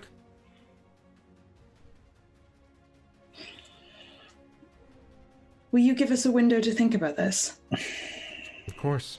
We all have business with King 9 in the morning, I believe. Kyrrie looks at Gav and looks at Twigg and looks at Maurice's sleeping form. I think we need to discuss this further amongst ourselves, but depending on what it is you ask for,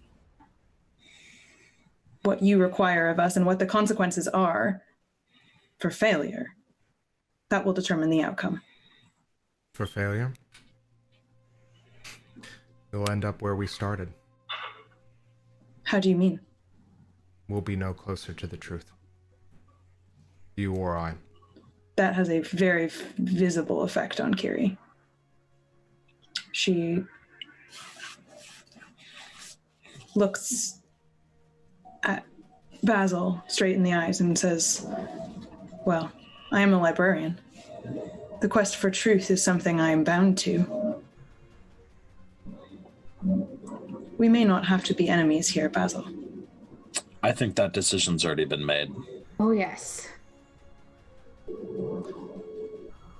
Then I shall leave you to your thoughts for the evening. I get out of here before I change my mind. And he walks out. Maurice, as you drift off to sleep, there are vague recollections of a dream. You see in front of you a dream study, and in another moment, you leave that study, and you find yourself staring up into the face of Mara, very briefly, the warden of the Blue Sun. And you hear her say, "He is lost. Both of you are lost, my beautiful children." And that's where we're going to take our break. So, yeah. Everybody take a deep breath. We're going to take a 10-minute break. Everybody's going to either do a bio break or grab something to eat, and we will pick up in the Court of King 9. I have so much murder to give. See you guys in 10. And we're back. Thanks so much for rejoining us after the break. Previously on this episode, if you're just joining us, Basil Fictorum levied an ultimatum to our resident vislae here. Violent words and promises were exchanged, wicked keys were used, and what now has transpired is you guys have managed to get a long, I'd say, kind of stressful rest in your guest rooms in the Court of King 9, while you are trying to kind of grapple with the information that you've been given, that one, a report of your involvement in the war exists out in the actuality, and not only that, but you have been addressed by a term that some of you are vaguely aware of, and that term is the Knights of the Name. And that is the information that you have as you wake from this kind of tumultuous sleep. And for that, I'm going to go ahead and change the music. And yeah, so it is a hard sleep. It is not restful. You are all under great duress. Some of you probably stay awake.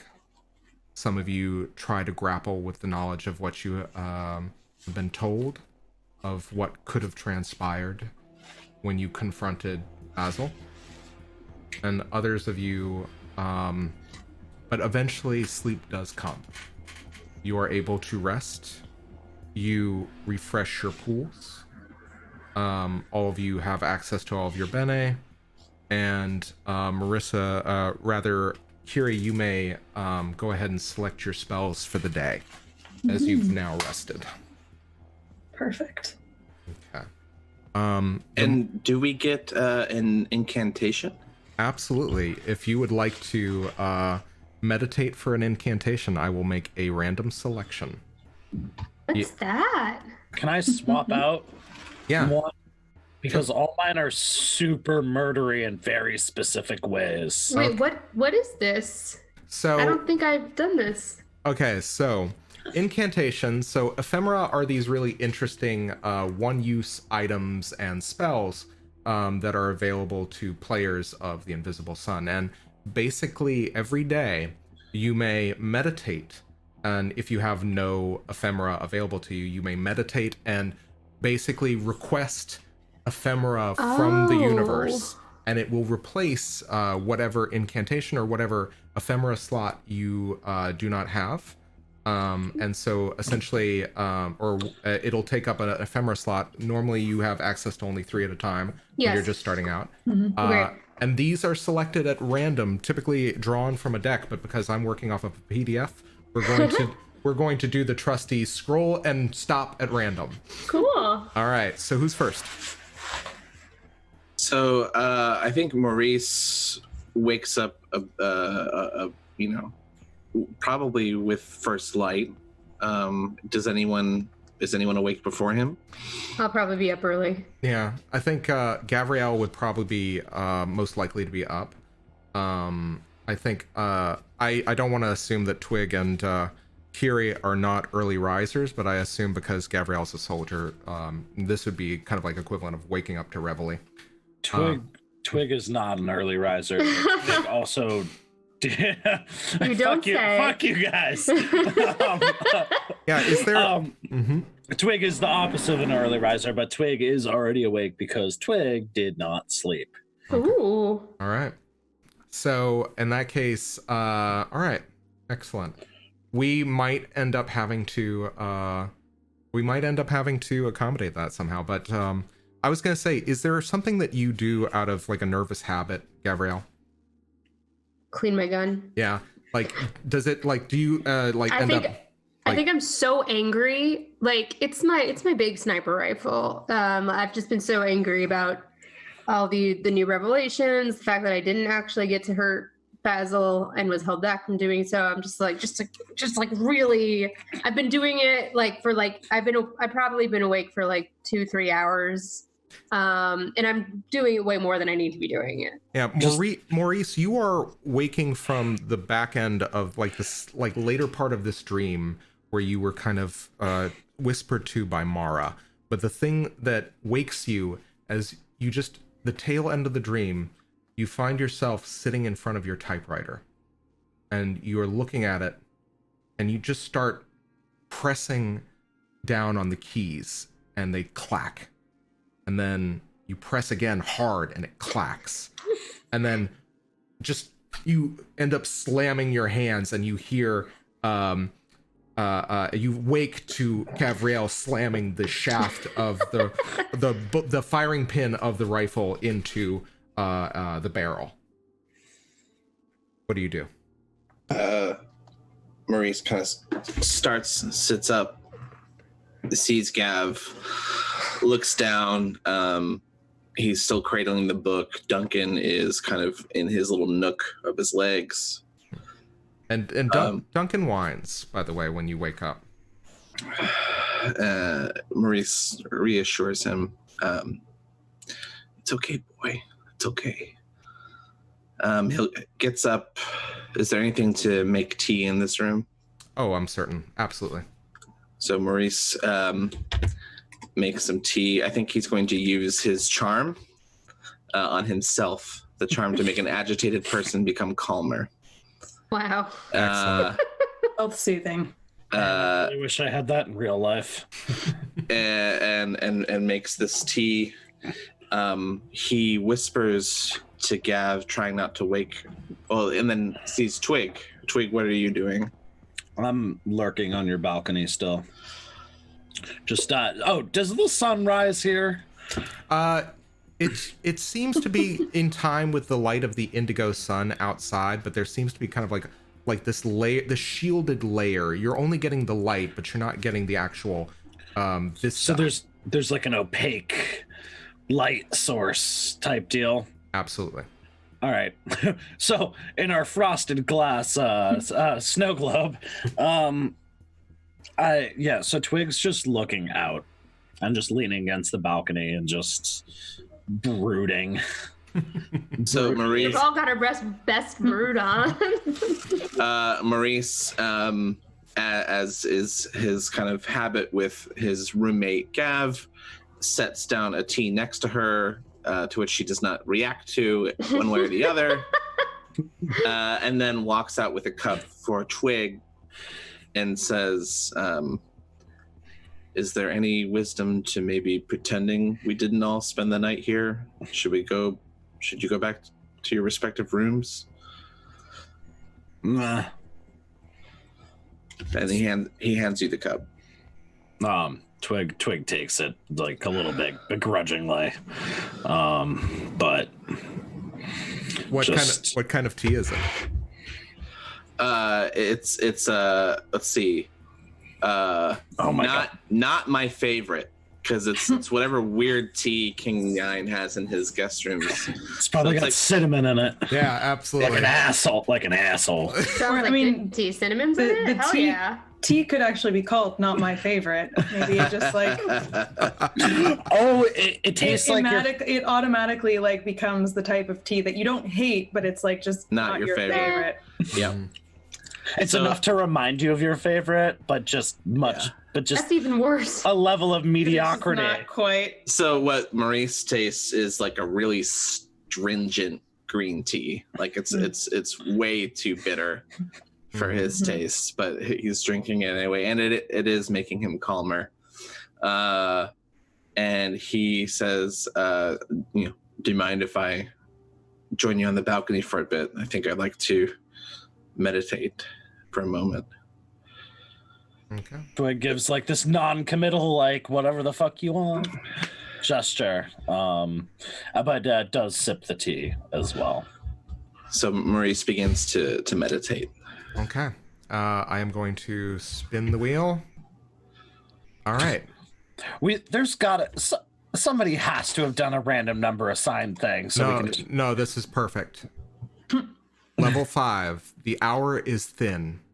A person you touch will make a remarkable discovery in the next few hours. They will gain the answer to a question they ask or succeed at an intellect-based action relating to knowledge or discovery. The color is indigo. Sup, girl? What? Oh, I said sup, girl. That was at Bill, though.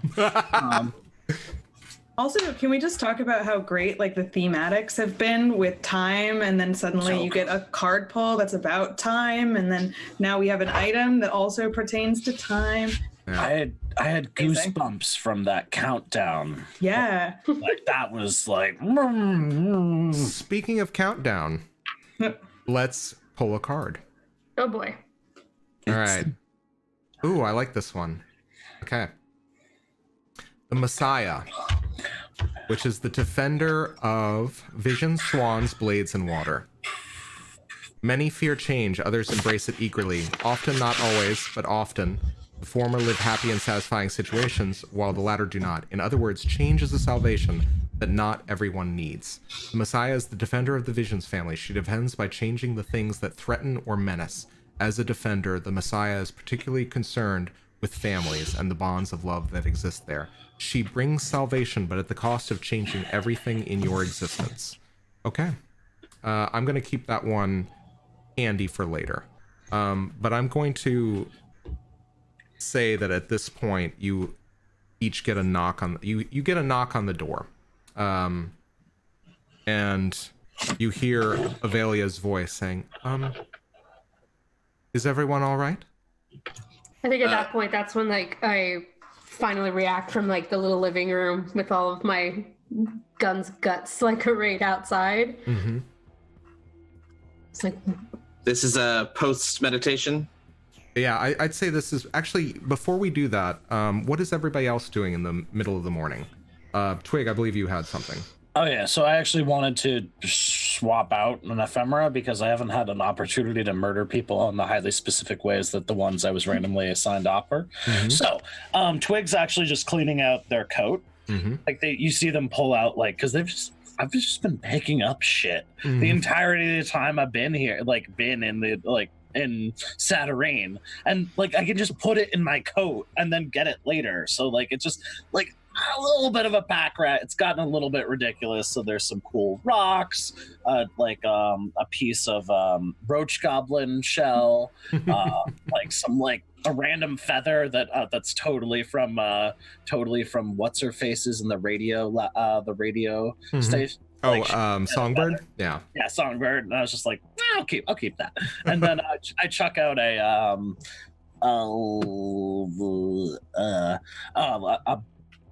a little brown bottle that I picked up off the street. Mm-hmm.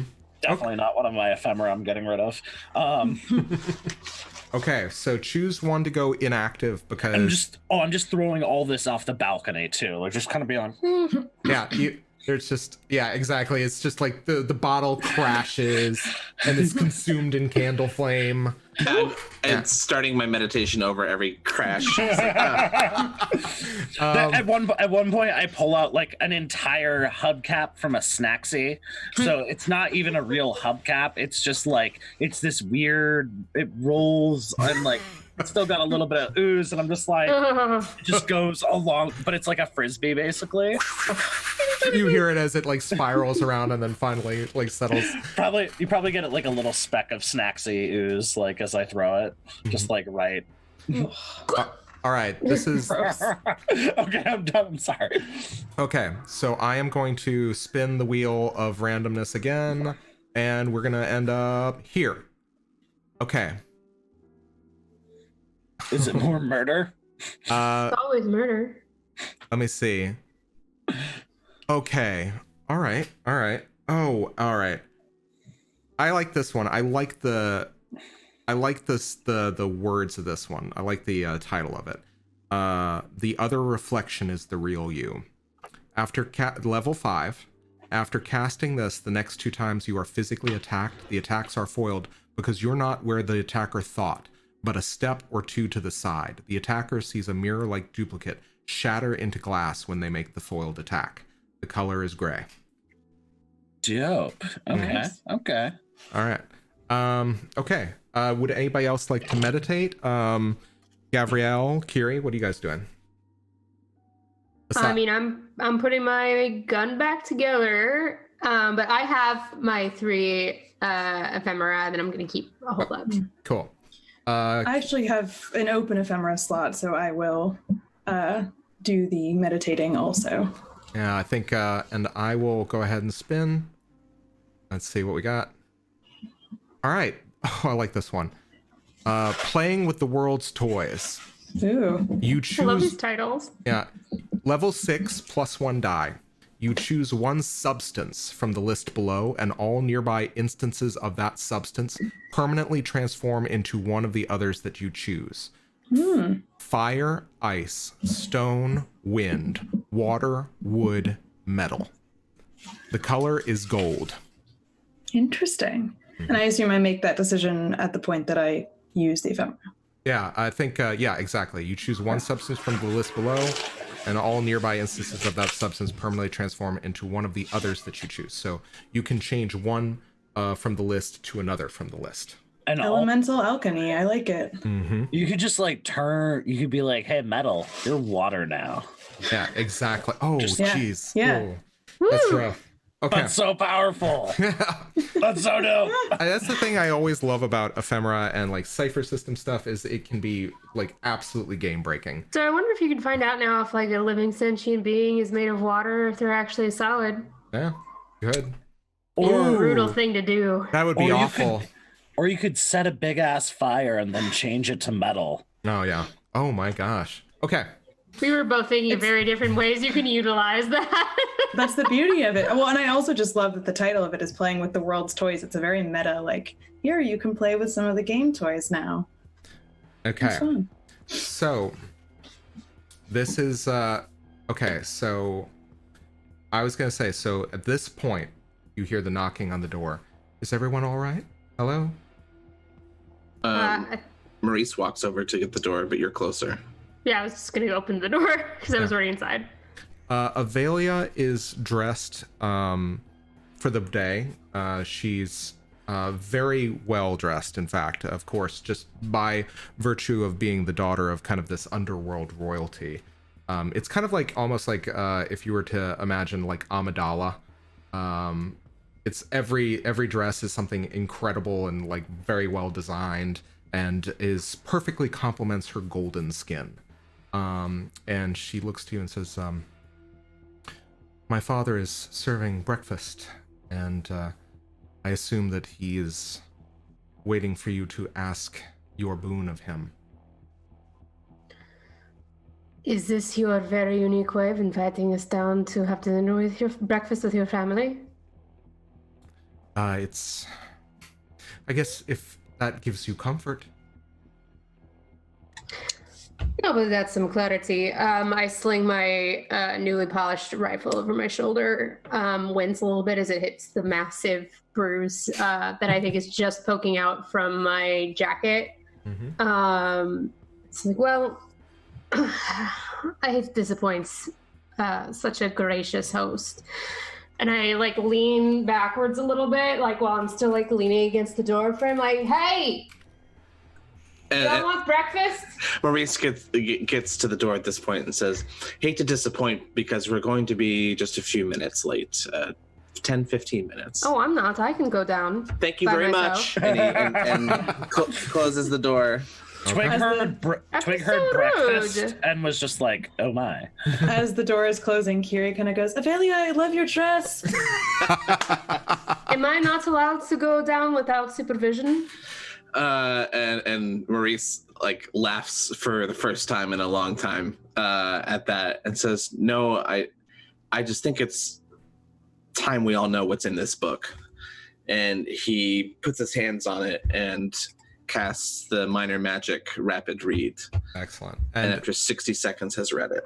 And this is very much in the vein of a mystery that Edith Cranston would write, with the exception that it's kind of like what would happen if Professor Rourke finally acted on his knowledge and his desire to foil Basil, except it's taken to an extra degree. Rourke systematically dispatches the loved ones and friends of Basil in such a way as it's not very gory or grim, but it's done in such a way that it's very clear that their existence is final, at least in the course of this narrative, and that the only way surgical. Yeah, surgically, exactly. That's a very good term for it. And basically, he makes it clear in this final battle with Basil is that in order to see them again, he would have to go to the realm of the Pale Sun, where the dead live, and that would leave Professor Rourke free to enact his plan for humanity, or for vislae. And so in order to prevent this, they are fighting under a waterfall of pure gold in the realm of the Silver Sun, and they meet their end by having Basil position each of them under the waterfall, and they are encased in molten gold and harden and become a statue. Basically, it's a very kind of dismal ending, but it's meant to be that rather than satisfy his own personal needs and his own desires, Basil sacrifices himself to prevent the world from being ravaged by Professor Rourke. And so the thing that you gather from seeing this, however, is that in order for, and I will say, this is kind of like something you would notice off the bat, is that this version of Basil that has been pulled into reality did not, probably planned to stop Rourke, but this is before that final confrontation. So it's whatever moment he was pulled from the book is when he had the most resolve and drive to foil Rourke or to save his friends. It seems like that is by design, that whatever previous iteration you had, whatever past version of you pulled him out with that knowledge that he would basically be a crusader. So I share all of this. When did you do that? How long has he been here? I don't know. It's a good question. I mean, not to state the obvious, but the document that he's hiding is the war report.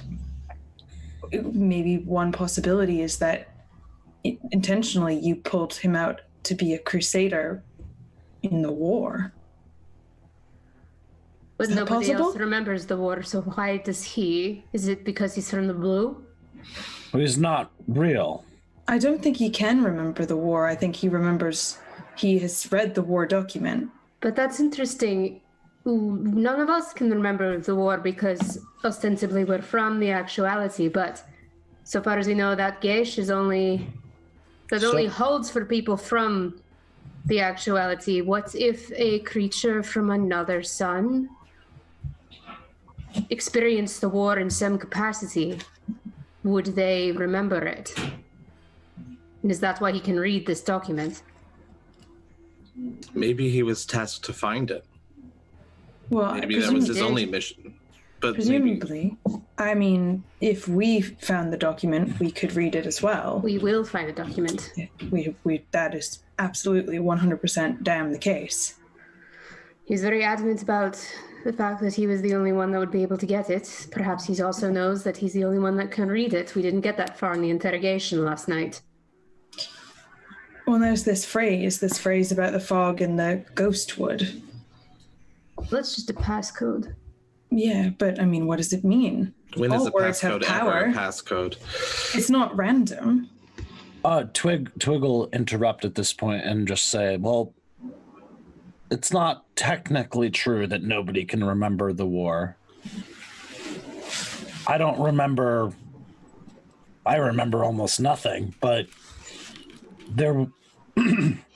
I did access some memory from what I assume was the war, and I wasn't the only one in that memory.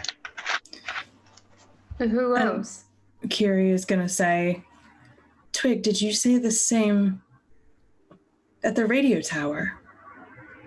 Yeah, that... whatever that thing was, that anomaly. I touched a word. Kyrie's going to look now at Maurice and Gav to fill them in on this. That was on the wall, and then it followed Twigg, and then I ate it. You did, but it translated to lieutenant. Well, that would make sense because my memory, or the thing that I remember, and I'm pretty sure it was me. We were under fire, and you called out to me, and you called me lieutenant.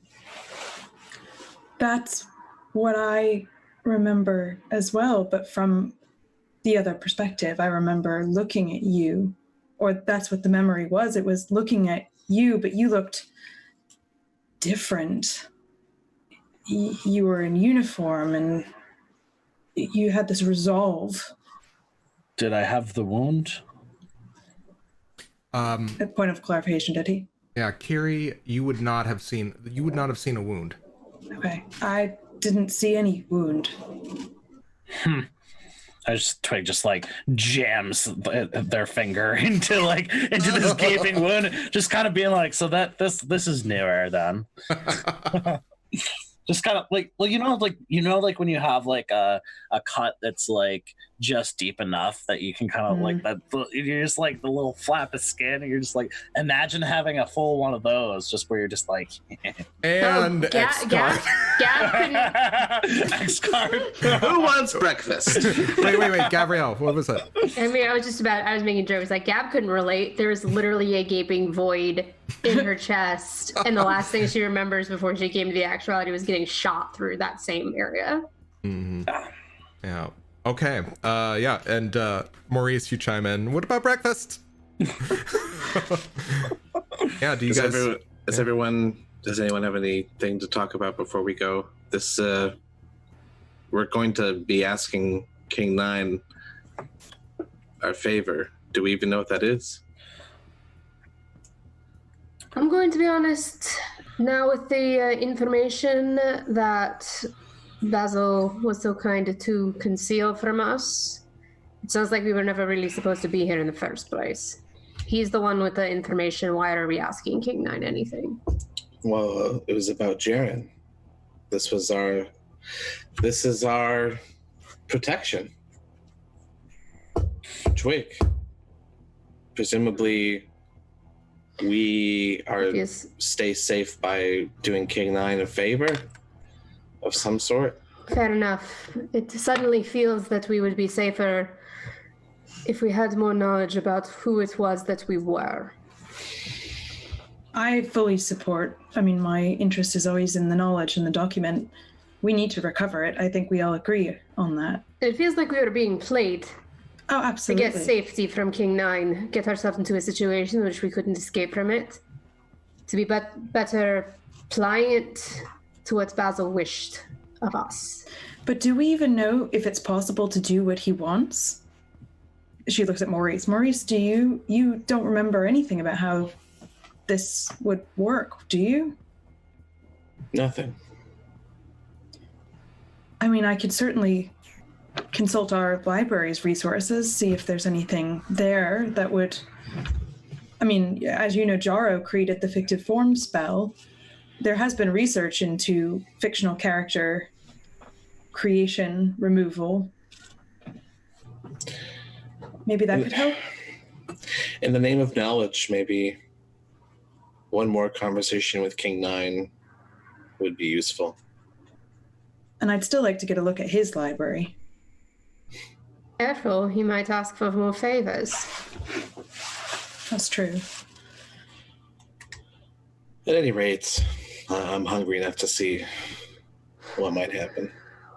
Well, there's no harm in having polite conversation over a breakfast table. I'm just wary now of agreeing to something when we were brought here on what is possibly very false pretenses. Just another day. Zach, was that you knocking? Not me. Somebody else. That was me. Oh, okay. Break the tension, why don't you?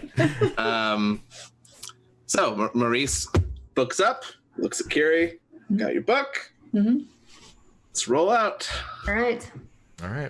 You begin making your way down. Hop, you're muted. Oh, God damn it. Zach, random point of order. Yes, sir.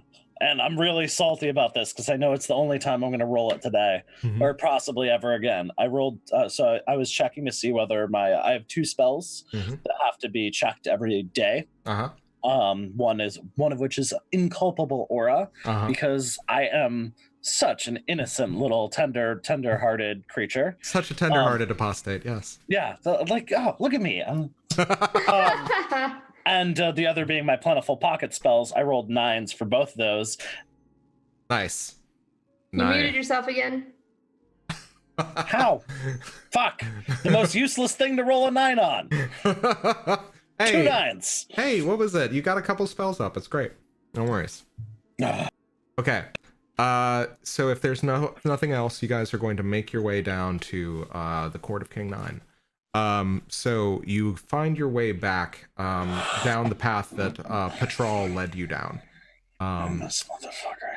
And well, basically, you don't have to see Patrol. Thankfully, Patrol is elsewhere, but you just remember where you came from. God. And you find your way down the west staircase, and you make your way back to the main gallery where previously there had been many people kind of holding court, or not holding court. King 9 is holding court over many people. It is actually completely empty, and there is a long banquet table set up with a number of fine foods, all of which you have never seen. Animals of different shape. They smell savory. They kind of tickle your nostrils with kind of... Oh no, and there's no way for me to know if they're kosher. Smell of cooked meat. Exactly, yeah. Well, what was it? Do they have hooves on?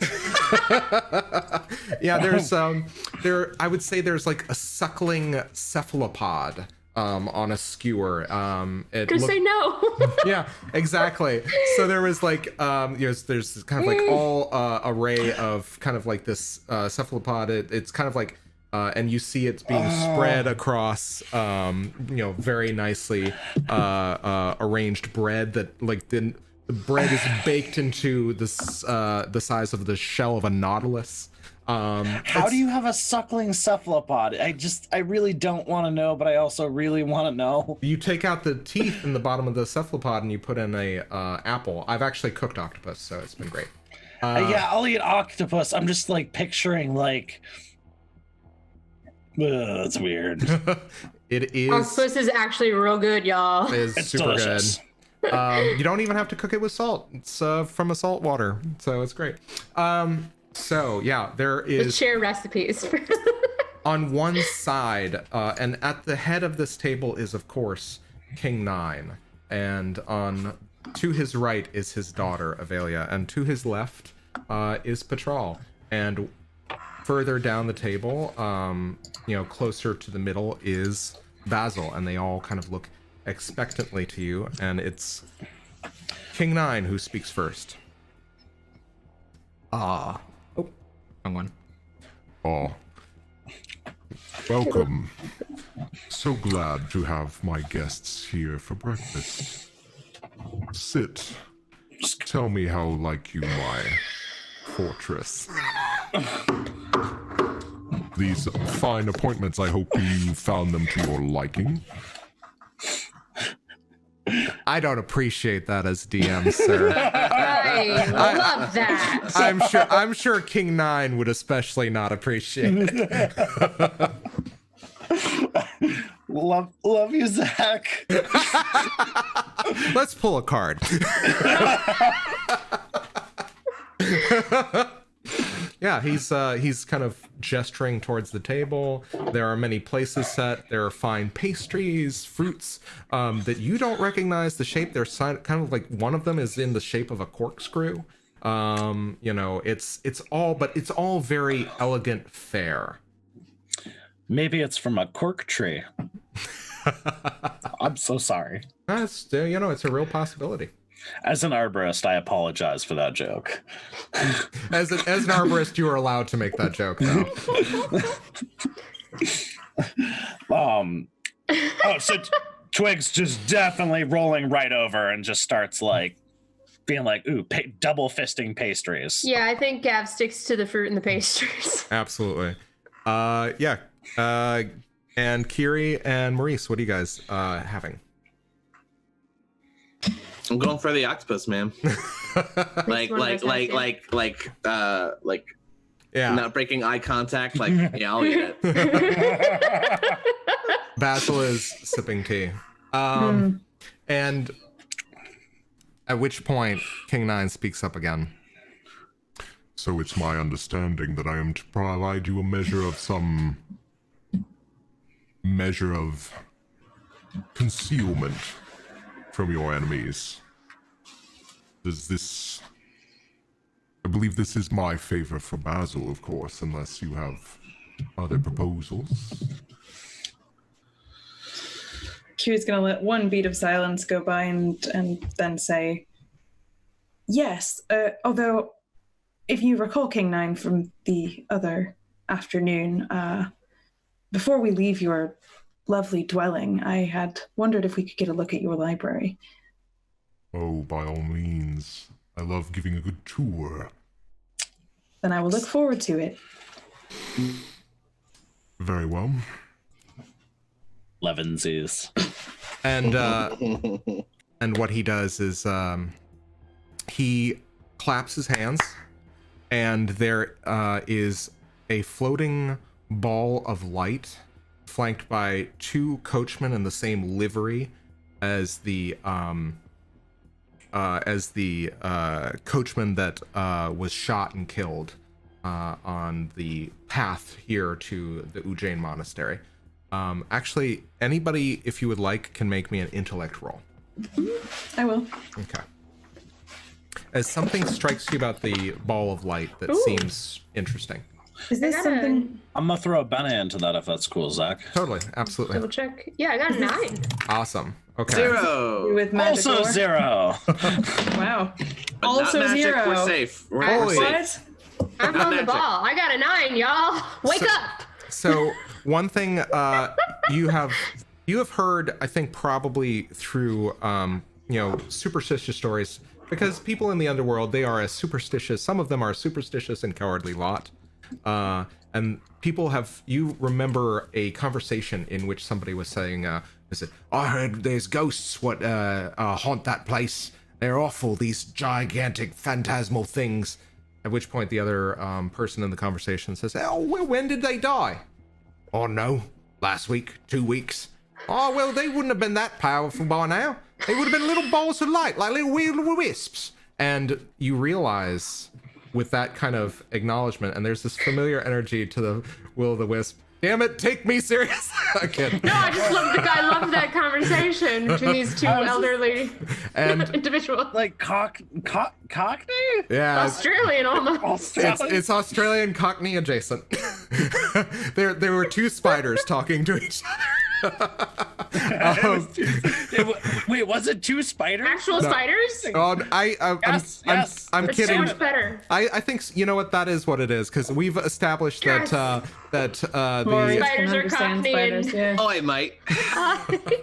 Oh my god, spiders Well, are it a can't be thing all that over the world, powerful. but they all speak in a Cockney accent. yeah, at least It's good. It's going in the book. In my notes. God. It is Wait, canon. Phil, don't you speak to spiders? Oh yeah. Yeah. Oh yeah. So you're stuck with this forever. And so Stop picking it up. so No, don't you fucking dare. No. And it is written. excellent. No joke. So how dare you? Continue. So Gavriel, you would realize that this wisp of light, this mote of light that's leading in front, you realize kind of sadly that this is the spirit of the coachman that died. Death cannot release you from service. No, Oof. not for King 9. Okay. Yikes. Yeah. We're just like walking and I'm just like, Gav has a face on like, And, Meanwhile, the rest of us with zeros are like, shiny! and at which Twig's just over here going, yes, I've already had like 3 shots of What espresso. about second breakfast? and Goes to the library. the coachman, after everybody has kind of had their fill of the cephalopod, they basically lift it and move it from the center, and in the center of the table is what Kyrrie you would recognize from your study of formal magic. This is a goetic summoning circle, and it is basically inked into the tablecloth, which is very nicely laid out and gilded, and it's very crimson, and the circle itself is in white. At which point King 9 looks to all of you, and Patral, again, kind of giving everybody the stink eye, but kind of like looking on, and kind of returns his gaze to King 9 and says, Well, unless you have any additional requests for the time being, I believe I can enact Basil's request for protection if you prefer. Great. I feel safer already. Funny. and he begins kind of gesturing with his hands, and he speaks in a hushed tone, and as he speaks, a form begins to appear as if from dust swirling up into a full black-suited figure that Twigg you recognize as the demon that you met the previous night. At which point he says, Mr. Agon, such a pleasure to see you so soon after our previous meeting.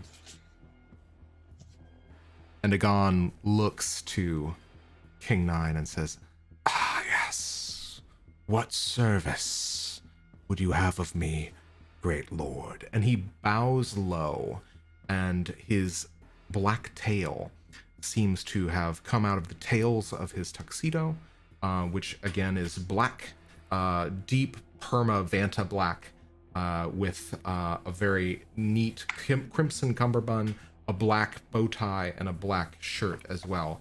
And in the field of the shirt, you think you can see what appear to be little twinkles. And his head, again, is 2 horns that seem to be coming out of a kind of nebulous black cloud, out of which 2 golden eyes peer. And King Nine looks to him and says, "You have a gift for concealment, for invisibility, from non-detection. I would ask that you confer this benefit to our present company."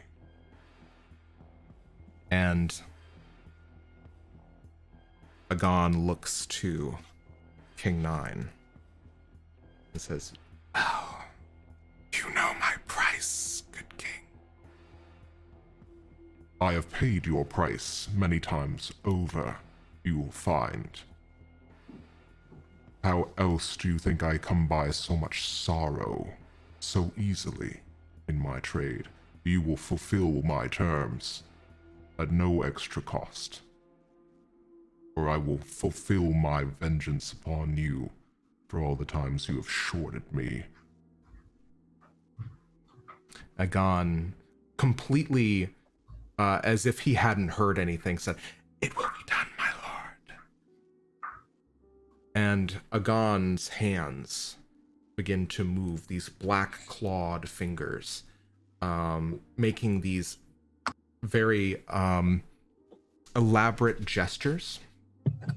And you notice finally, as it at some points, you guys that have been watching this very carefully, you'll notice that he has 6 fingers on each hand, and gestures to each of you, and each of you feel something in the center of your chest, in your kind of like around your solar plexus, this kind of lightness, this kind of feeling of insubstance, of non-corporeality. It's kind of, you feel a little hollow momentarily, and then you feel solid all at once. There's this kind of like strange sensation, and at which point Agon says, "It is done.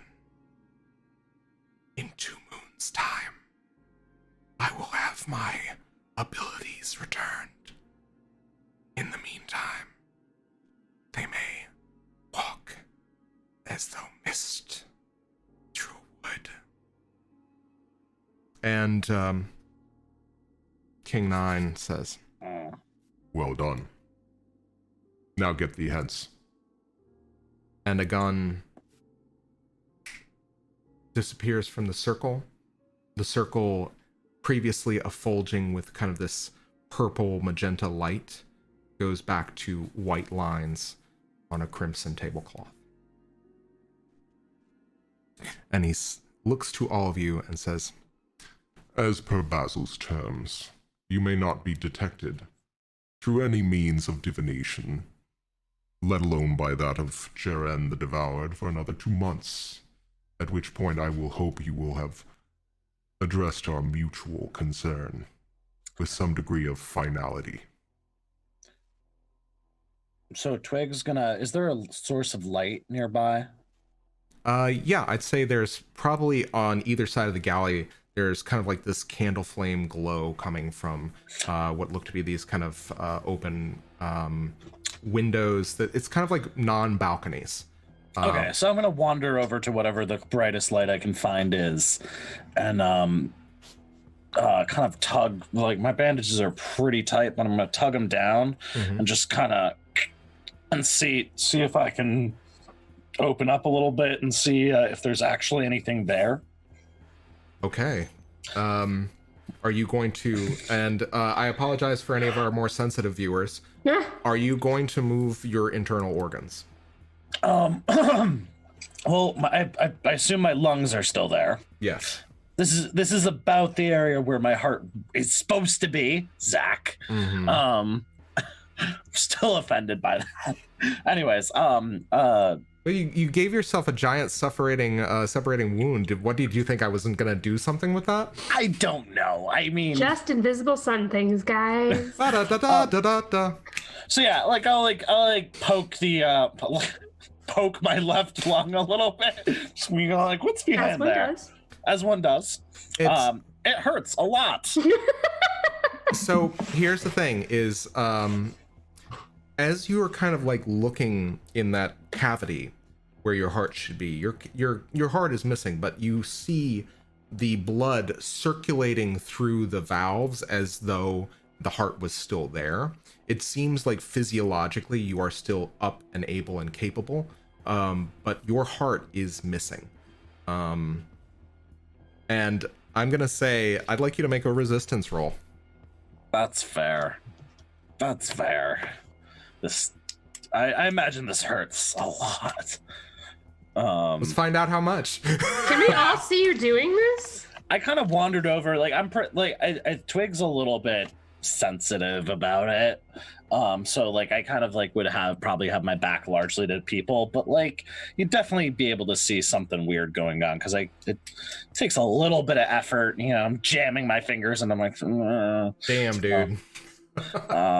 So I'm gonna throw a physicality bene at that. Okay. What'd you roll? I haven't yet. A 3. Ooh. Okay, so I think on 3, was that with the bene?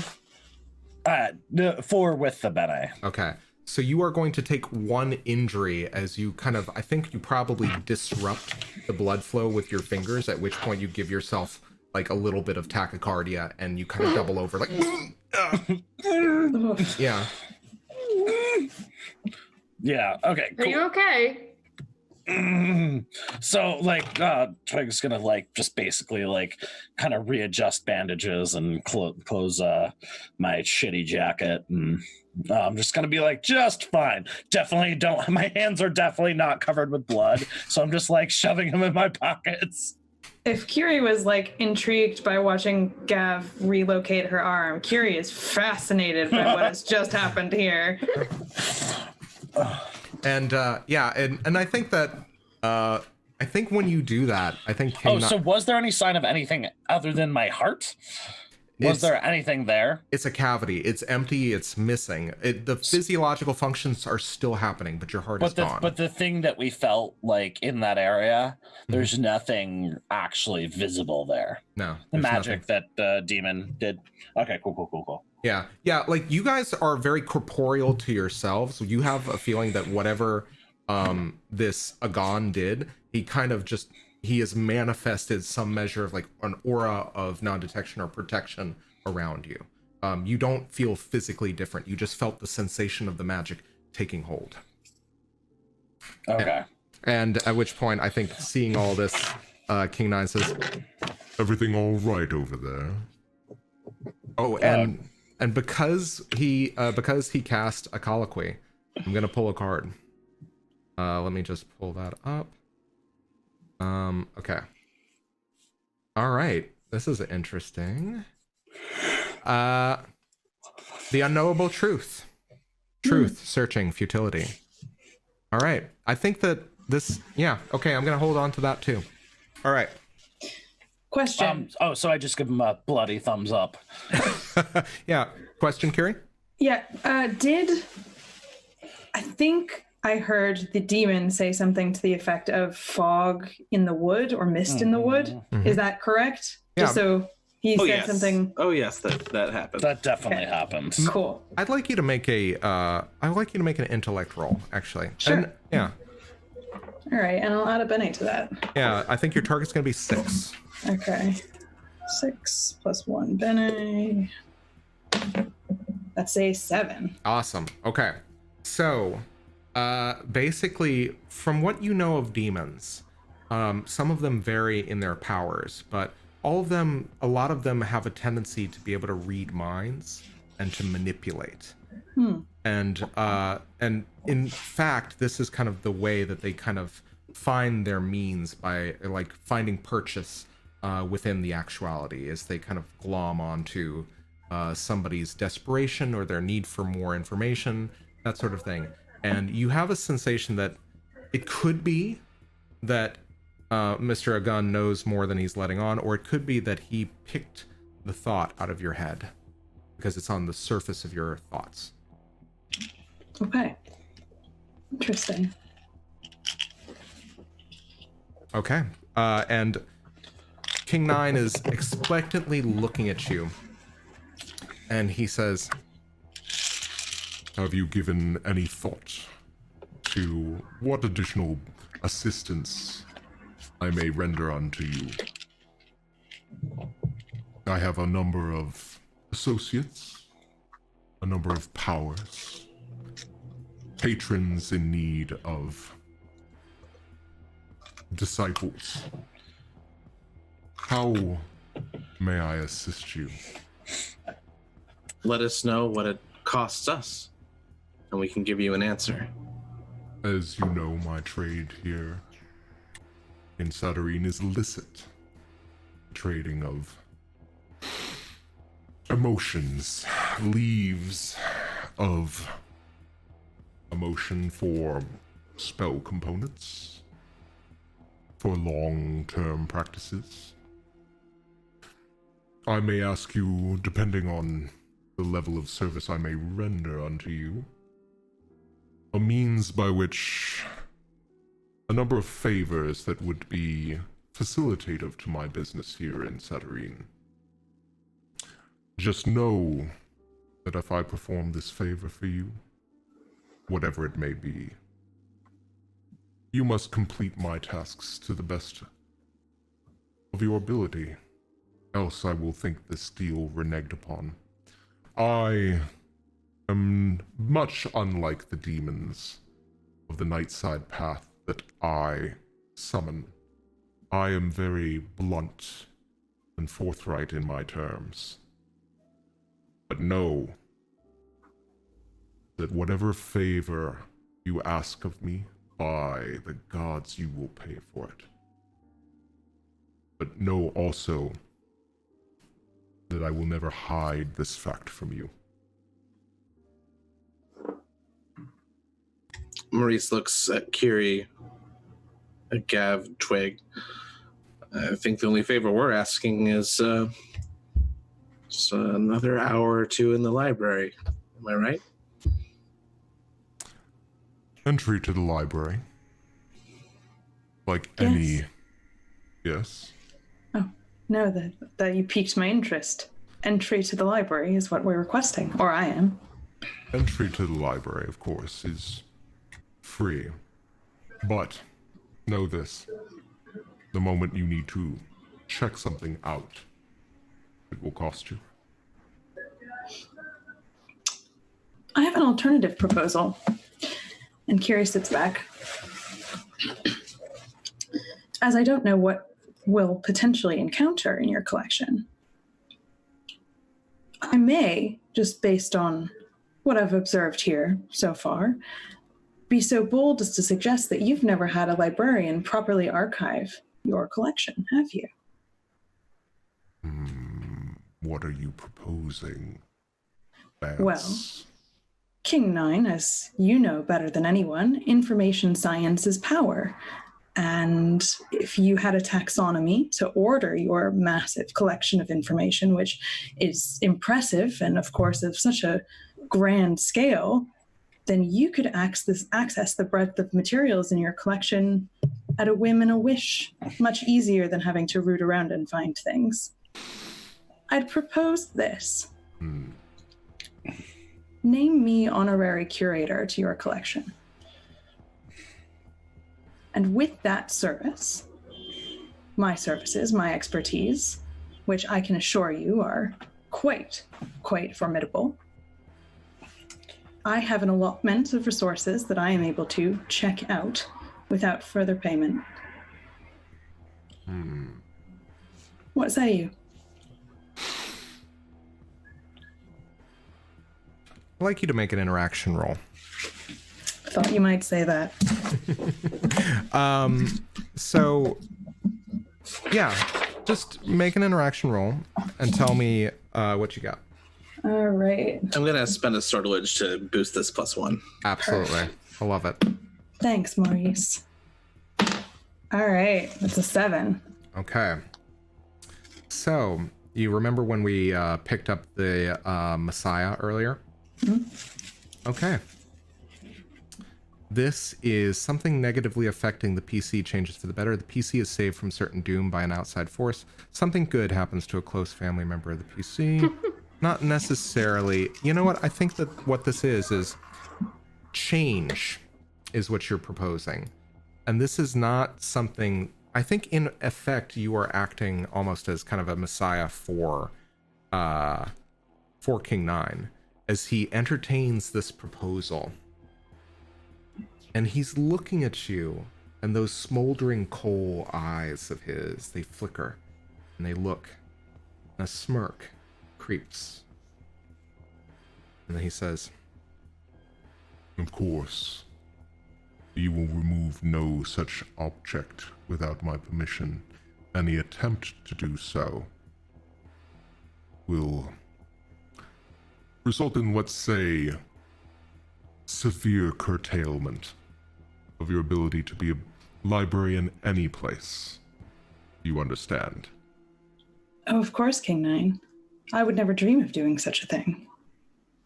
After all, the first rule of any good librarianship is that you never disrupt or dismantle the collection. The collection is your true fidelity, and fealty is to it. Avelia is looking at you a little apprehensively. Like, it's kind of like, and I think the look on her face is she really proposing this? And before she looks as though she's about to say something, to speak, to interject. Also, Basil the entire time is also, both King Nine and Basil's gaze is very similar to one another. They're both very calculating. They're both very observant. They're looking like they're trying to look into you. And at which point, before Avelia gets a chance to speak, King Nine says, "Done. Very well. Patrol will give you a tour of the grounds. I will give you the means of your entry and your exit to this library. And when you find yourself called to my service, you will make yourself available. Is that clear?" You have my word. Let's see how much it counts for, Bookmage. I expect to glean great many things from this grand reordering you propose. You won't be disappointed. It is a great thing to have something which is thrown into chaos suddenly come into order. A pretty sentiment. Very well. Anyone else offering services, requesting them of me? Twiggle's pipe up. When you speak of these leaves, leaves of emotion, I don't suppose you accept pain. Oh, I traffic in all sorts of emotion. Pain is a delicacy. So, meta, out of character question, how hard is it to produce leaves of pain? Like, for instance, if one had a gaping chest wound that is perpetually agonizing. For instance. So, let me translate this mechanically. Yeah. What you are proposing is... I'm definitely asking this for the viewers, not for myself. You are proposing to inflict pain on yourself. Well, technically, I'm always in pain. So it's more like putting a mill in a river. The river's flowing anyways. You might as well use it.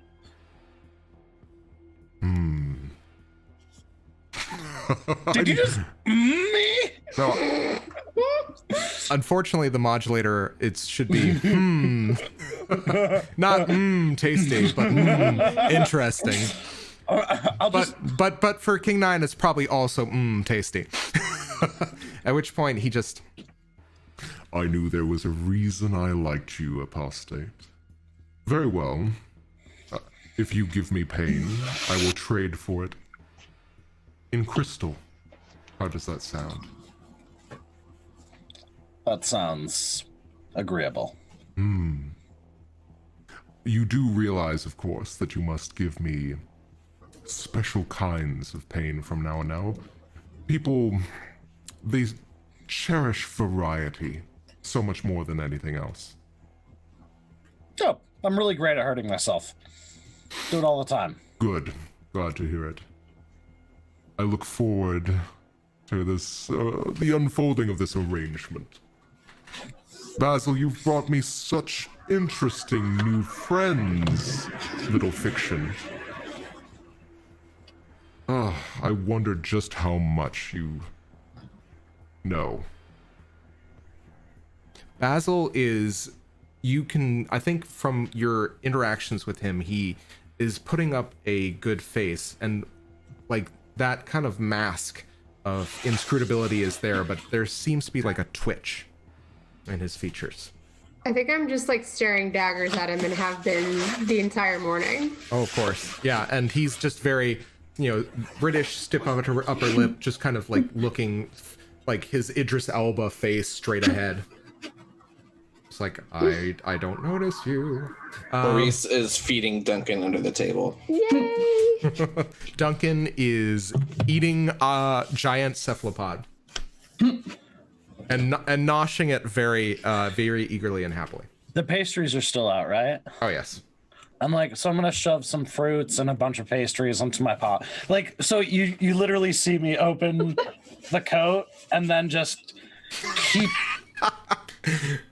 like it to like if you were staring at it, you'd be like, this seems not right. I've got like I could start a little pastry pop-up shop with what I got in there. But specifically, I'm taking some fruits with the intention of getting seeds out of them. Okay. Excellent. All right. Yeah, I think exactly. You just start kind of funneling them in, and I think probably Gavriel Patrol looks at you just like a little hawkishly and kind of like narrows his eyes at you. And I stare right the fuck back and like just kind of like, what are you gonna do? Yeah, like. Yeah, and while I'm shoving, like I take a strudel and then I just tuck it into an upper like a jacket pocket like on the front, and then bear claw, take a bite, shove it into like the right front side pocket. Maurice is at this point regretting not casting a spell to make everyone more graceful in their speech after this. Wait, Dad hasn't said a word, man. I was what more you want from her. Kyrrie's speech is incredibly gracious. Actually, this is something I want to bring up. Gavriel and Maurice, you guys have not really kind of piped up. What are you doing? What are you thinking? Oh, I don't do deals with people that are so vastly overpowered because there's a catch. Always a catch. Oh, yeah. This is all a bad idea. Maurice is internally screaming at Kyrrie. Me beholden to anybody? Never. I love that. Okay. And that's why I'm just arranging to I can barely be beholden to myself. At which point, I think that King Nine nods, and more coachmen arrive in that same livery, and in the hands of a pair of them, there is a pillow, so two pillows, and on each is what appears to be a little bracelet, on which a link of chain is attached, a single link, and they present both Kyrrie and Twigg with these bracelets, and you notice now, seeing them up close for the first time, that link of chain, in certain kind of reflections of the light, a shadow appears to cross across the link, and what you assumed was a link in the shadow, it appears to be a 9, the numeral 9, and at which point King Nine just like the wait, do we use Latin or Arabic nines or Arabic? Roman? Arabic Yeah, numeral. we use Arabic, so it's the Arabic numeral, not the Roman numeral. Right. Okay. Yeah. At which point, he says, Merely don these bracelets, and you will be bound to provide the services that you have offered, but it will give you free rein to pass to and fro my place of power. I'd like to know a little bit more about quantity. Quantity, duration of this deal. How long would you like it to last? How much do you want? I will take as much pain as you are willing to offer. The more extensive, the better. All right. Let's say we'll talk again in 6 months. Make it more interesting. About a year and a day.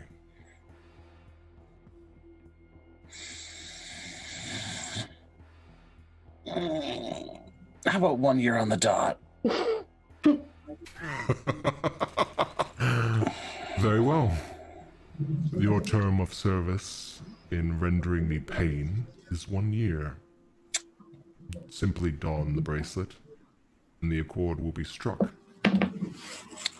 I'm going to hold out my hands to King Nine. So Twigg reaches their bloody hand out in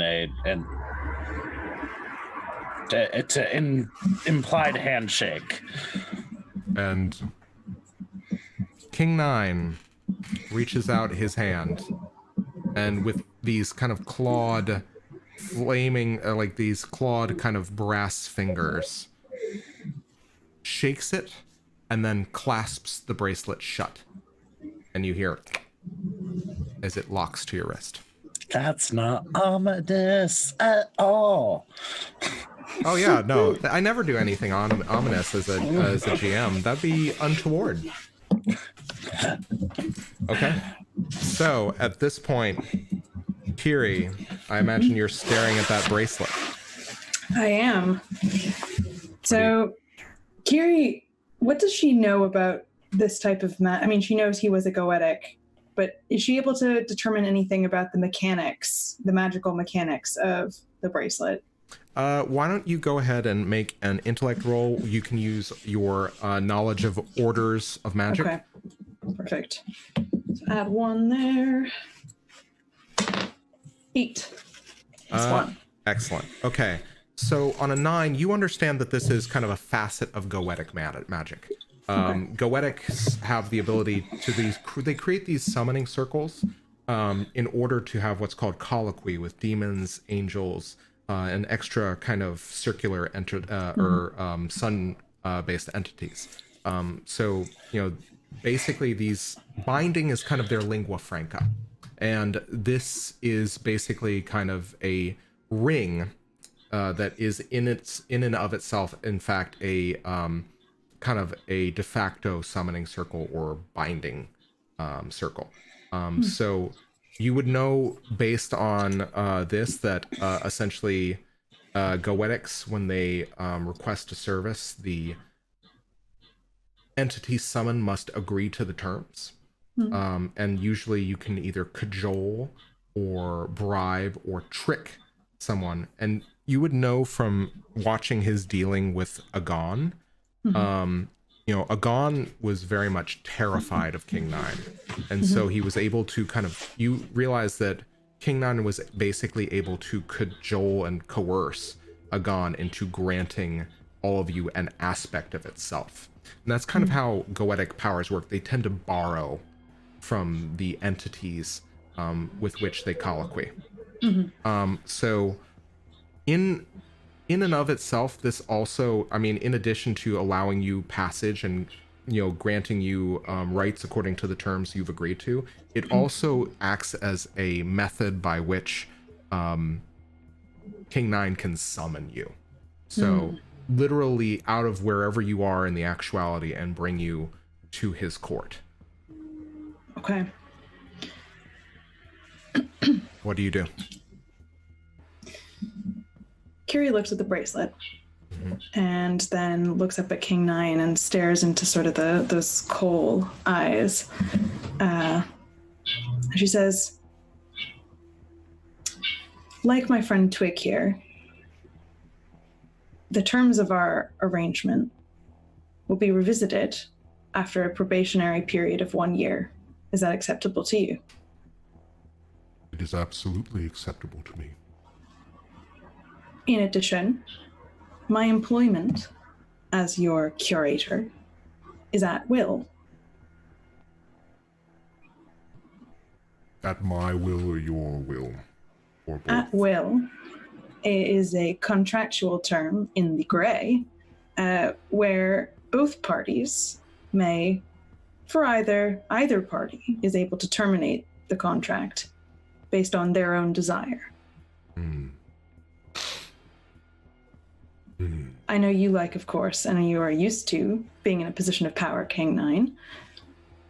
But know that while I am your curator and serving in that capacity, I will render to you the very best services that I have to offer. But if at any point our arrangement may go south, I may terminate it as equally as to you.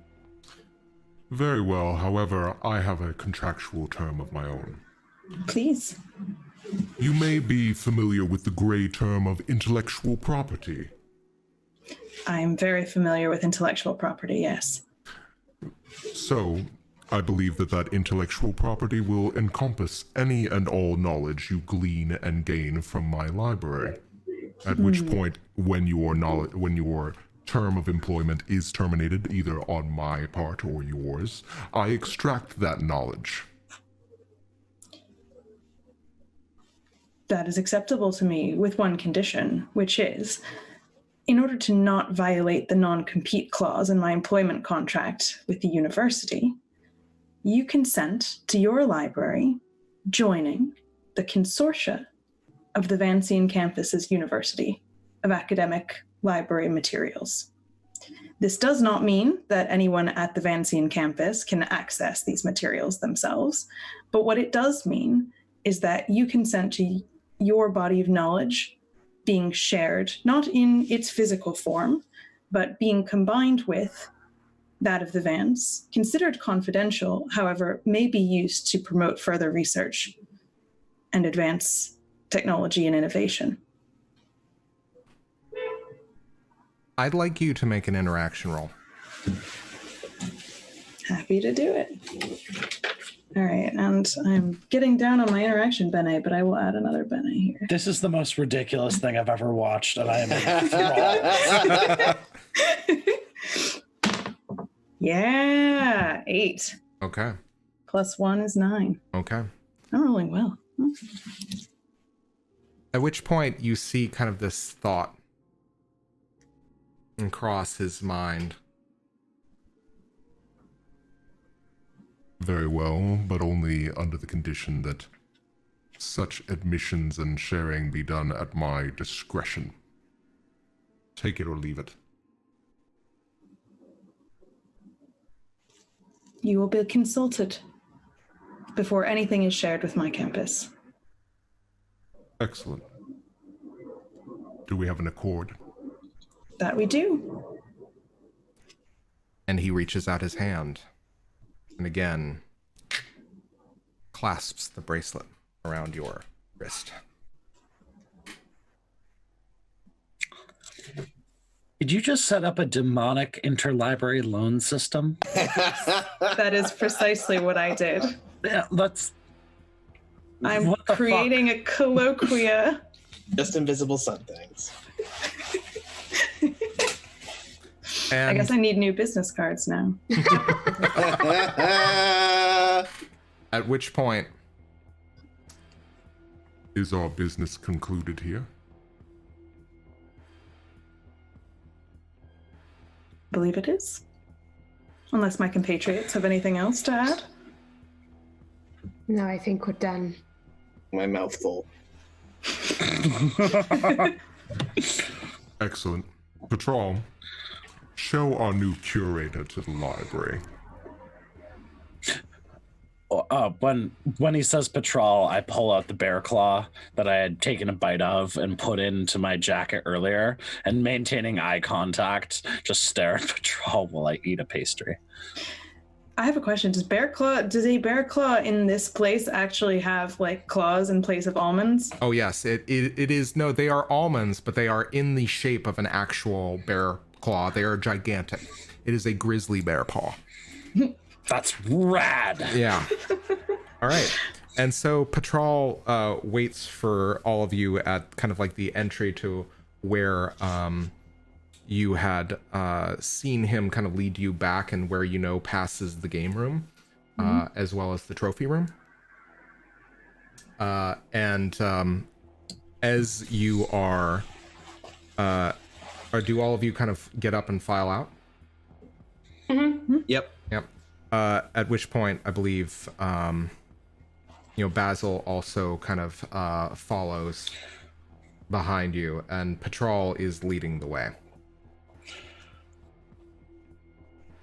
And all of you kind of keep moving, and at which point you get to the game room again. And again, there was kind of like that opening area of these kind of bookshelves that seem to be growing out of the floor of this deep forest. And you see him stride through this kind of opening parlor area and pushes aside some brush. At which point, I think, Kyrrie, as you're kind of peering past, you see just trees, rows and rows of tree shelves containing numerous volumes, many of which just vary in kind of make and shape and size. And not only that, you also see off in the distance a waterfall as it kind of maintains this kind of beautiful, picturesque living library. And not only that, but it seems to be as though this place is perfectly temperate. As though, this humidity normally would, pose a real hazard to books. But this place, it is just the amount of magic and poured into this is considerable. So Kyrie's looking at all these shelves and the waterfall and just taking it in, and she has a moment where she sort of thinks and realizes, not vocally out loud, but this must be one of the greatest the most sizable and greatest private collections of material that exists in Saturnine. You are not wrong. And what are you, as you kind of are viewing this, are all of you, what are you doing? Are you kind of like flanking her? What else? I'd say Maurice has walked up next to her and is taking it in with a similar amount of awe. And Gavriel? I'm not paying attention at all. I'm keeping track of Basil. Yeah, Twigg has stepped back, or like just off to the side enough that I can see Basil and Patrol at all times, and continue to eat my bear claw. Okay. And I think that, as you are kind of taking all of this in, I think, basically we'll kind of cover what your discoveries are in the library, Kyrrie, a little bit later. I think that for all intents and purposes, you realize you could just get lost in here for days.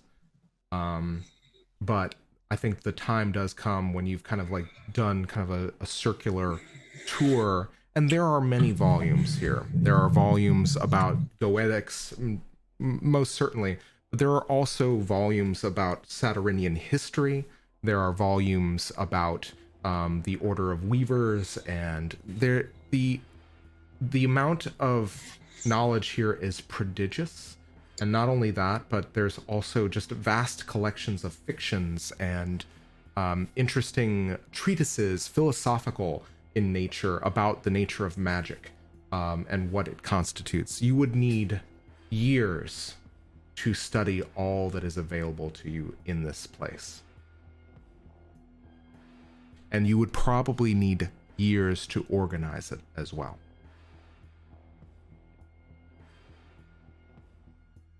So it's all order then. All right. And at this point, I think Patrol has given you guys a long kind of tour of everything.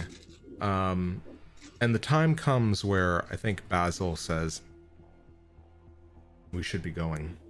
This place you can return to.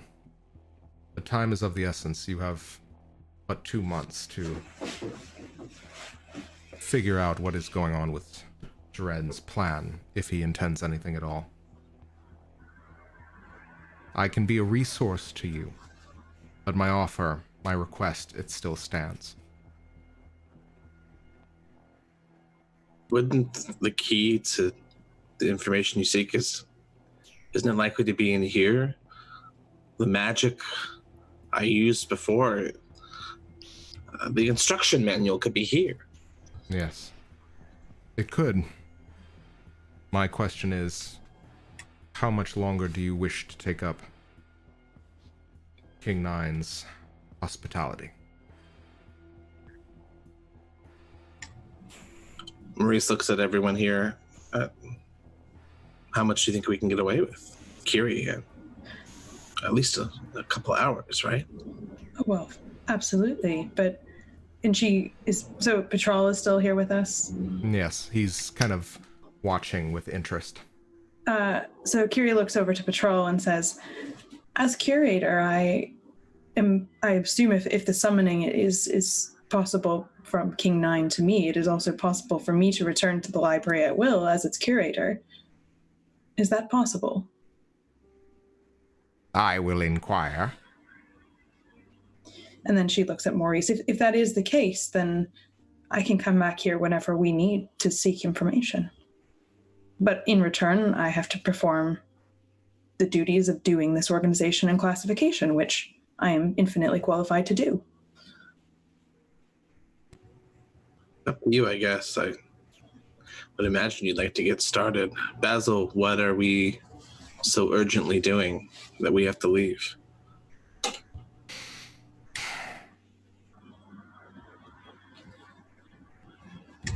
Infiltrating Jaren's hideout, setting it on fire, eliminating the enemy of King Nine. We can do that in 1 month, right? Possibly. To be honest, I hadn't thought that far ahead.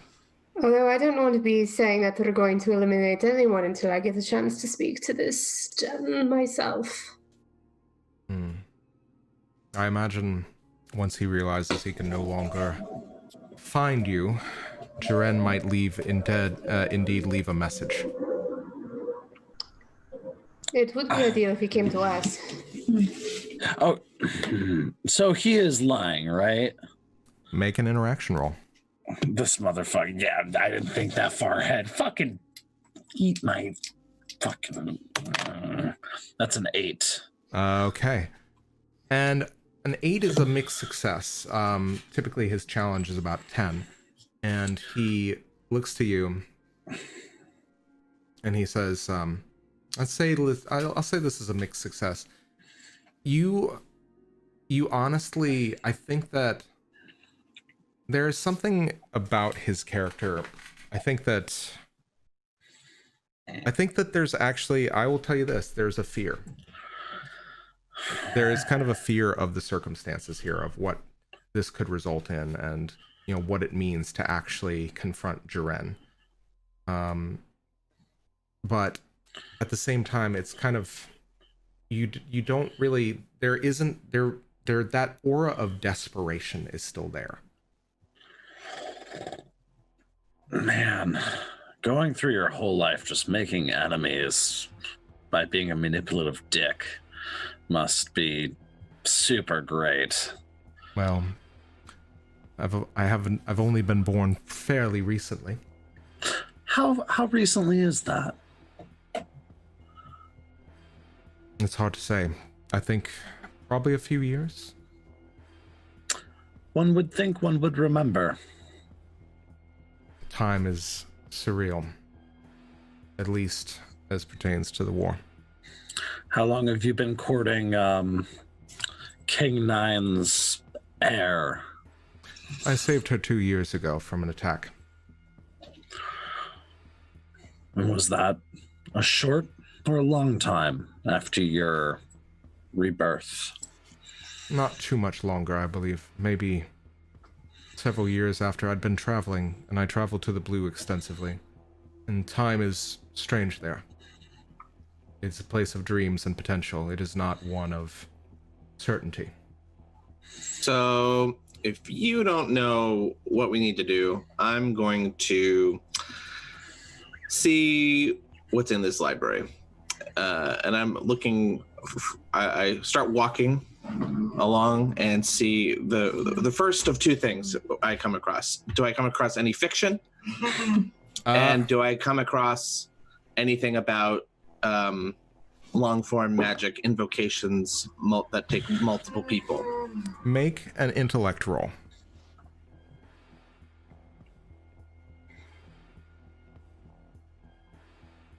8. Okay. I'm gonna say with an 8. And by the way, you guys can use and apply your hidden knowledge for this stuff. So as you're looking through, it depends. What kind of fiction are you looking for? I will stop at the first instant. Like, you know, I assume that a library like this would have a lot of reference materials, history, nonfiction. Yeah. Any fiction. I think with an 8. What does he have? An 8, easily enough, you do find several treatises on long-form magic. You have to kind of sort through them, and I think at this point you're kind of like trying to sort them while at the same time that, you know, Kyrrie, you're kind of like surveilling everything and like taking it all in. But the fiction that appears to be his predilection is there's a number of volumes of romances. There are, you know, tales of adventure. There are kind of slice of life stories. There is fiction aplenty. There's much to be had. And as you kind of begin uncovering all of this knowledge, you realize just this place is very much a wellspring of potential for this. You do find several volumes of Basil's own exploits, some of them dog-eared, you realize probably by King 9 to kind of ascertain his enemy. I do a little bit more investigation to see if there are any Basil volumes that were not in the box set that we had previously found. Okay. I think that as the kind of like, I think what we're going to have to do is kind of call for time here, but as you kind of like begin leafing through all of these volumes and tomes, you begin kind of assembling a collection, and Kyrrie, it kind of falls on you as these kind of leaves of play. You cover what looks to be several 10, 20 feet of kind of like the floor in front of you with just open volumes as you peruse all of this knowledge. And I believe the camera kind of pans out into this beautiful kind of glade with the waterfall in background, all of you surrounded by books on the floor as Patral looks on and Basil also begins to search. And that is where we're going to call it for this episode. So a couple things. I think we're going to reserve follow-ups with everybody for later next week or later probably after post-stream. We'll kind of cover those advancements later in the next episode. But the other thing I just want to say is, first off, thank you to everybody for this kind of very discussion-heavy episode and kind of watching with us. Not only that, I also wanted to give a special shout-out to Welcome Part, or the, I believe it was... Encounter Party! Encounter Party! Not Welcome Party, Encounter Party. Season 2 starts on Tuesday. The first 2 episodes are going to be up. It's going to be great. It's set up in Ravnica, which is a fantastic setting for D&D, and it's a wonderful live play podcast that everybody should listen to. As for all of you guys, would you guys have any last minute plugs or shout outs before we conclude for tonight? Yeah, y'all better tune back into Manapod Studios on Thursday for Gardens of Gulshan. Which is absolutely amazing. Liza is an amazing, fantastic DM. She has done amazing kind of work illustrating and doing the graphic design and layouts of the overlay, and she's also telling a really awesome mystery that is only going to be around for 6 weeks. So catch it live. Meet all of the really cool characters, Zozo Baab, Chastity and Belief, the Tiefling twins, Corvel, and Mahaka. They're all amazing, and everybody should watch because that is a fantastic show. And it's a wedding, so of course it's going to be a good time. Oh, intrigue upon intrigue. Also drunkenness, the whole thing, revelry. So guys, thanks again, and I'm just gonna go in. Yeah, there we go. And, and may the invisible sun shine on you all. Have a good night. Bye, y'all. Night, everybody.